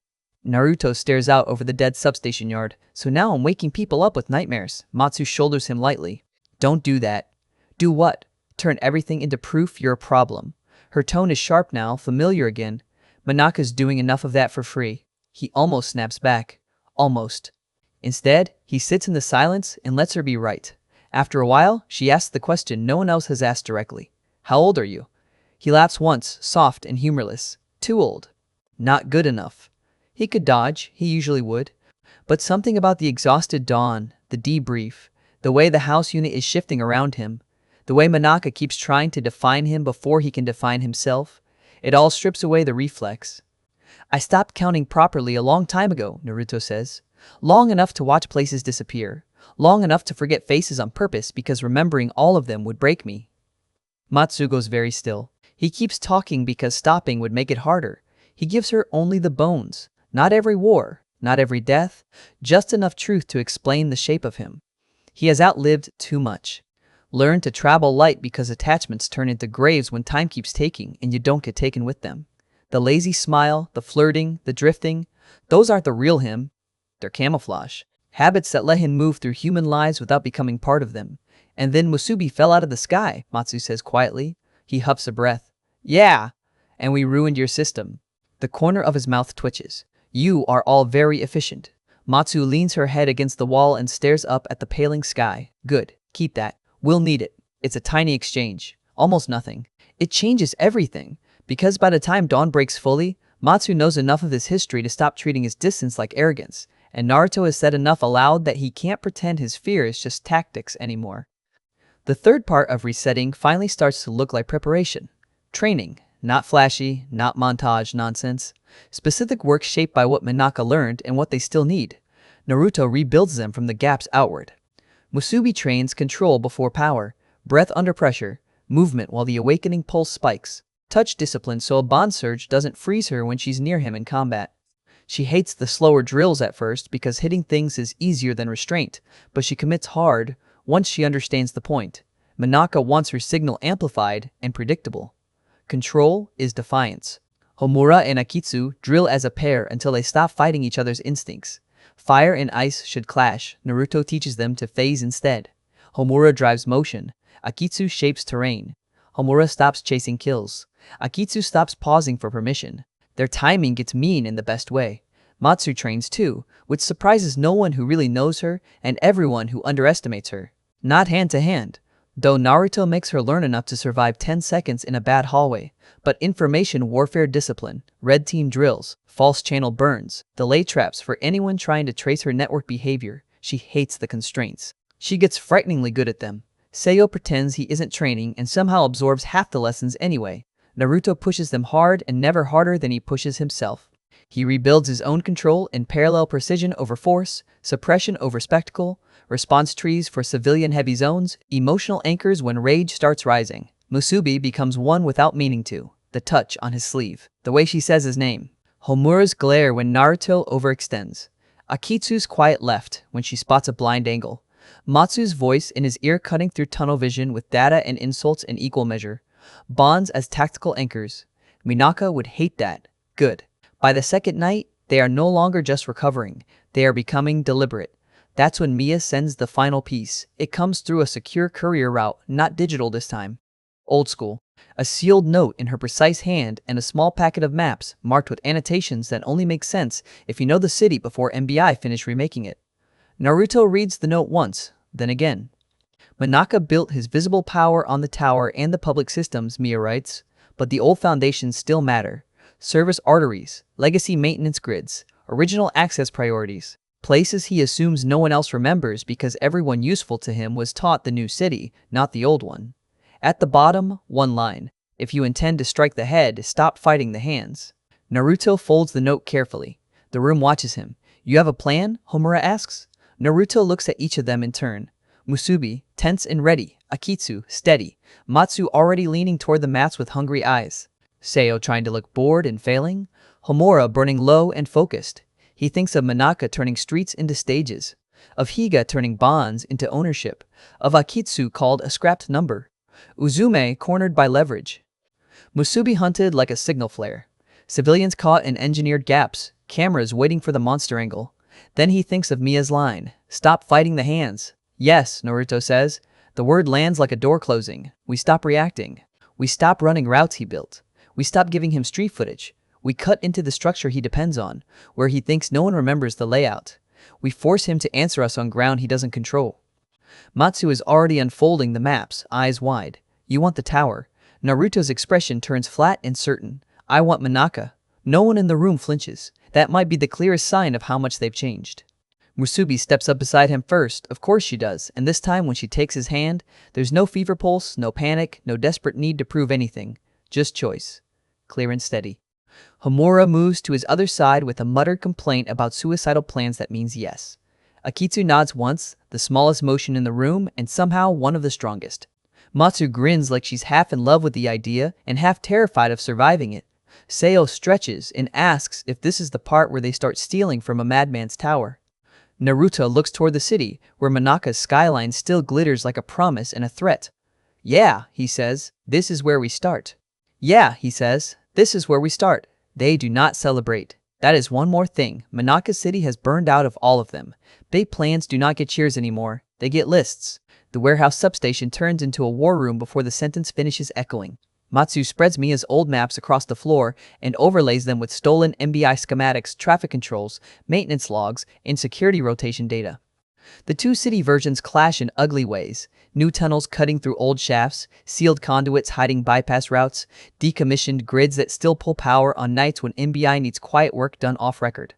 That is where Naruto points first. Here, here, and here. Matsu follows his finger, eyes widening. Legacy relay spines. Backup control arteries, Naruto says. If Minaka built his visible game on top of the city, he still depends on what keeps the tower fed when public systems fail. Seo whistles. So we don't storm the castle, we choke the pipes. First, Naruto says. Then we go upstairs. The plan becomes 3 phases. Phase 1, blind and split. Matsu and Seo seed false movements across the city, trigger legacy faults, and force MBI to redeploy security toward visible infrastructure incidents. Homura and Akitsu hit the right targets, fast, specific relay junctions and control hinges. Not public systems, no civilian blackouts, no random destruction. Clean cuts. Phase 2, insert through the old grid Mia marked. Naruto and Musubi take the central route with Matsu in their ear, moving under the tower through arteries. Minaka's newer teams barely train on. Homura and Akitsu run parallel lanes as denial and emergency extraction, free to collapse pursuit if the route burns. Phase 3, force the confrontation where cameras can't script it. No street footage, no panic crowds, no monster edit. Naruto wants Minaka in the dark with no audience but the people he tried to turn into pieces. Matsu looks up from the maps, grin gone now, all focus. If he's as prepared as I think he is, he'll expect someone to come for the tower eventually. Good, Naruto says. He won't expect us to use the city he buried. Musubi listens from his side, quiet in a way that means she is absorbing, not doubting. The awakening heat that almost tore her apart in the tunnels is no longer wild. It's there, but controlled now, steady pulses when Naruto touches her shoulder, quieter when she breathes through the drills he taught her. She catches his eye once and gives a small nod. Ready. Homura rolls his shoulders and mutters, if this goes bad, I'm setting half the basement on fire. Akitsu, checking her glove, says, only half. He snorts. See, this is why we work. Naruto almost smiles. They move after midnight. Shinto Teto glitters above them, all neon and towers and polished lies, while under it the old city breathes through concrete lungs no one in power bothers to remember. The entry shaft, Mia marked, is hidden behind a sealed transit wall in an abandoned utility spur.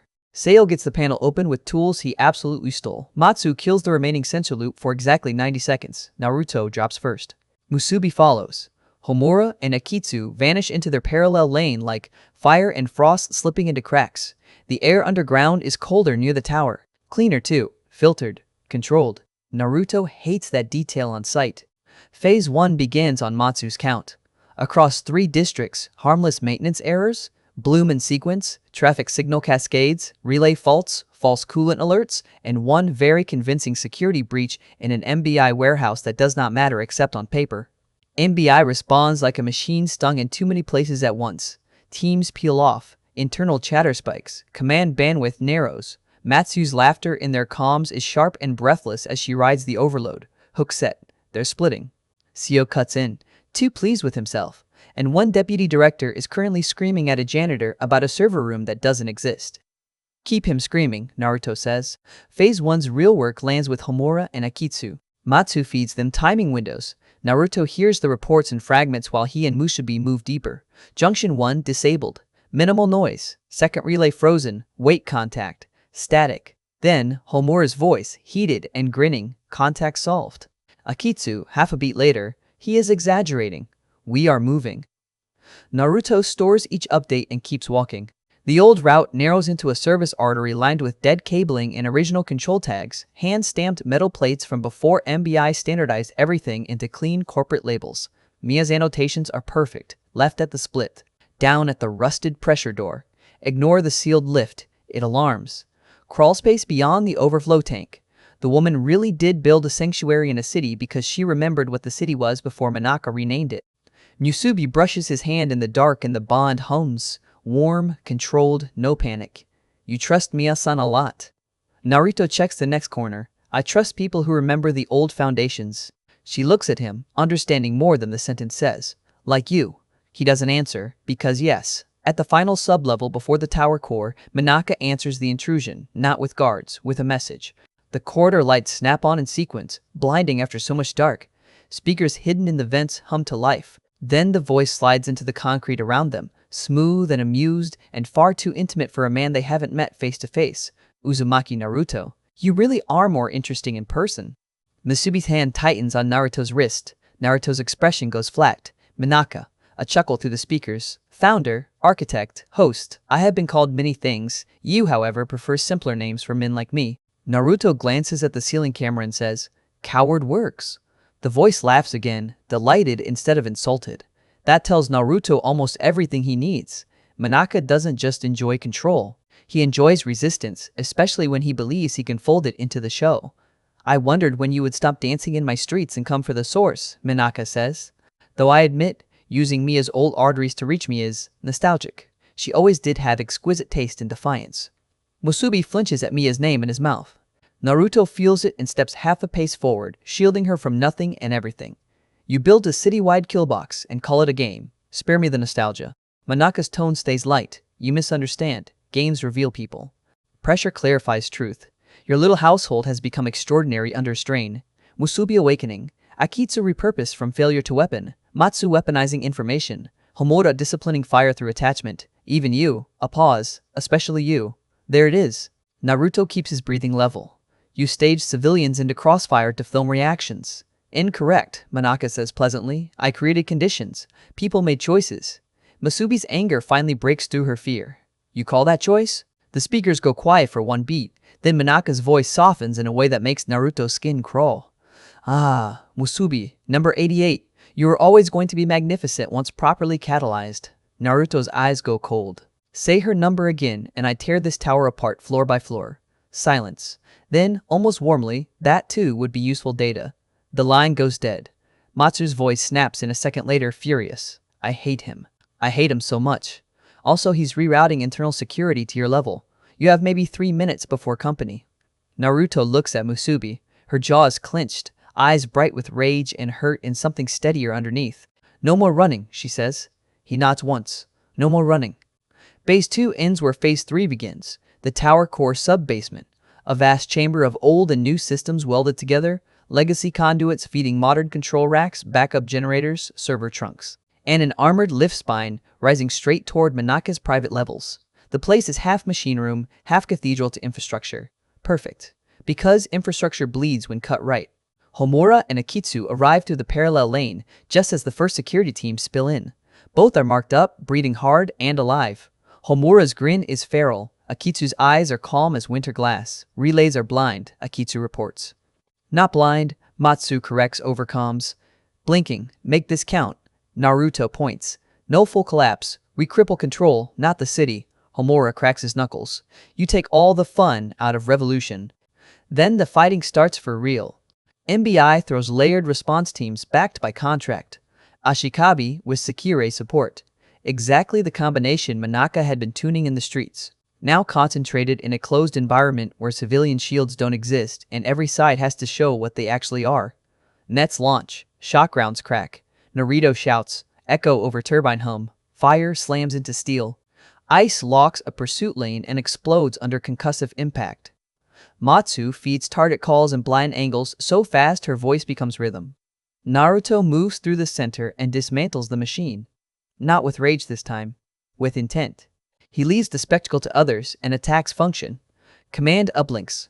Coordinators. Barrier operators. The people making Minaka's response teams act like one organism. Every time a squad starts to form a clean line, Naruto is there to break a knee, rip a launcher free, kill the lights in one section, and drive them into Homura's fire corridor or Akitsu's frozen choke point. Musubi stays with him and stops feeling like a burden entirely. That shift happens in the middle of chaos, and once it happens, Naruto can't unsee it. Her control holds. The bond surges come when she chooses, not when panic triggers them. She learns his openings in real time, follows his hand signals instinctively, and when a Sekirei pair rushes his blind side while he's disabling a suppression rig, she intercepts with a strike so precise it knocks one offline and sends the other straight into Naruto's waiting counter. He glances at her, breathless and bruised and grinning through it. Good, he says again. This time she grins wider. Again. The core chamber starts tipping in their favor. That is when Minaka changes the rules. Emergency shutters slam down across 2 exits, separating Homura and Akitsu from Naruto and Musubi. Matsu curses so hard Seo actually goes silent on comms. He's locking compartments manually from the executive spine. I can't override all of them at once. Homura hammers the shutter with fire. The reinforced alloy glows, warps, doesn't break. Akitsu freezes the tracks, buying time but not solving the split. Then Minaka's voice returns, no longer broadcast through the whole level. Direct line routed only to Naruto and Musubi. Come up, he says. Or, watch your allies die buying you a staircase. Naruto's fist tightens around a broken baton handle until metal bends. Matsu cuts in, frantic. Don't take the bait. He wants you on his floor. Naruto looks at the armored lift spine humming at the center of the chamber, then at the shutter trapping Homura and Akitsu under increasing pressure from redirected teams. It's not bait if you choose to fight anyway. Seo, he says. Get Matsu and the others every second you can. Seo answers without a joke this time. Done. Naruto turns to Musubi. With me. She doesn't hesitate. They take the armored lift. The ascent is too smooth. That bothers Naruto almost more than gunfire would have. Minaka wants them arriving composed, filmed, observed. The lift walls are mirrored black glass on 3 sides, a stage effect designed to make people see themselves while they rise toward power. Naruto stares at his reflection and sees the blood on his shoulder, the bruises at his ribs, the old exhaustion in his eyes, and Musubi standing beside him with torn sleeves shaking hands. In a gaze that no longer flickers when the tower hums around her, he reaches for her hand before the doors open. She laces her fingers through his. Warm, steady. The penthouse level looks exactly like a tyrant's idea of elegance. Glass, steel, open skyline, too much empty space arranged to make one man seem larger than everyone else.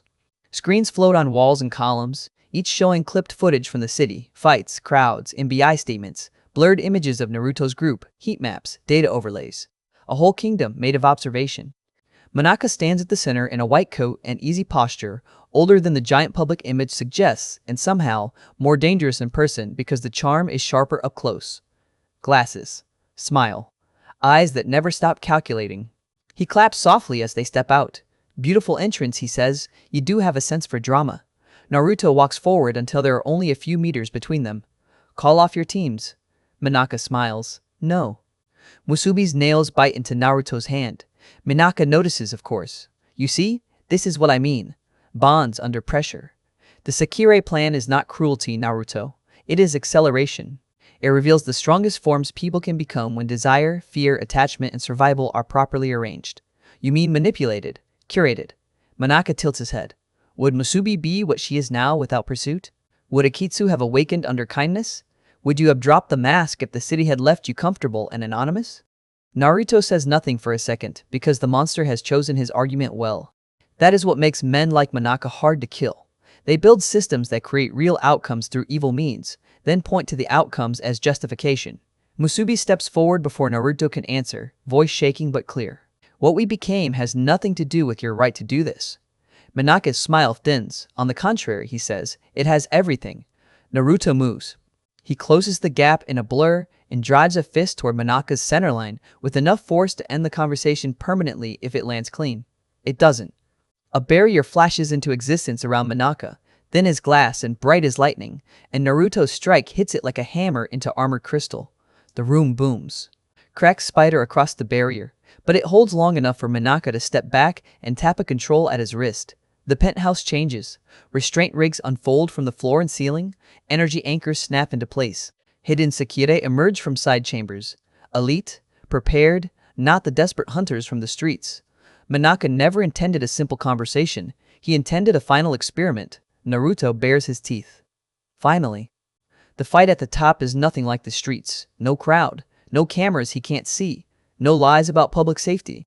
Just power and intent in a room built by a man who thought he could stage the ending too. Musubi launches first, fierce and precise, the bond surging bright through her control. Naruto breaks left and tears an anchor rig out of the floor before it fully deploys. Minaka's elite Sekirei hit them in coordinated waves, trying to separate them, forcing Naruto off balance while the restraints recalibrate to Musubi's signal. Matsu's voice bursts back in, strained and distant through interference. Naruto, top floor systems are tied to the core. Break the white columns, load balancers. If he loses control sync, he loses half the room. Minaka's eyes flick to a column. Tells Naruto everything. He drives toward it. 2 elite intercept, one with blades, one with sonic pressure. Naruto eats the edge of a cut. ducks the sonic burst, and uses the momentum to throw the bladed fighter straight into the white column. The casing fractures, sparks rip through the floor lights. Musubi sees it and adjusts instantly, drawing the second elite into her line before she snaps a kick into the damaged base. Another crack. The restraint grid flickers. Minaka stops smiling. "Do you understand what happens if this tower loses control?" he snaps. Naruto slams another anchor rig into a screen bank and answers, "Maybe your city finally breathes." Minaka's composure breaks by inches. Good. That is the real fight now. Not just winning the room, but forcing Minaka to choose between his experiment and his infrastructure. Every decision he makes to preserve control exposes another weakness. Every command he barks reveals what he values. He starts sacrificing teams to protect systems, starts redirecting power from lower levels, starts trying to isolate Musubi specifically once he sees how stable her bond has become around Naruto's control. Musubi catches that too. For the first time since she fell into his life, she stops moving like she is reacting to danger and starts moving like she understands the board. She baits a capture line, lets the restraint field commit, then drops under it and calls Naruto's name not in panic but in timing. He is there. Their coordination hits like something practiced for years instead of days. Strike, redirect, break, move. Another column shatters. The penthouse lights strobe. Screens die in chunks. Somewhere below, alarms change pitch. Then Homura's voice rips through comms under a wash of static and fire. We're through the shutters. Akitsu, cold and steady over the chaos. Core level secured. Minaka's teams are collapsing. Minaka hears it. The calculation in his eyes changes. Escape. Naruto sees that too, and crosses the room just as Minaka triggers a final emergency sequence, an overload dump into the restraint grid, probably meant to knock out everyone in the penthouse and preserve himself behind hardened barriers. The floor lights blow white. Energy screams through the anchors. Glass starts to crack. Naruto has 1 second and 3 choices. Protect himself. Kill Minaka. Protect Musubi. He doesn't think. He moves. He wraps Musubi, drives her behind the half-broken barrier shell, and takes the edge of the overload across his back and shoulders as the penthouse erupts in a sheet of blinding force. Pain detonates through him. For a heartbeat, the world disappears into white and sound and old memory. Then it's over. Smoke. Sparks. Broken glass drifting like rain. Naruto pushes himself up on shaking arms. Musubi is alive under him, coughing, eyes wide and terrified. Not of the room, but of him being hurt. Naruto. "I'm fine," he lies. Across the penthouse, Minaka is on one knee behind a collapsed console, bleeding from the forehead, glasses gone, white coat scorched. Human suddenly. Smaller.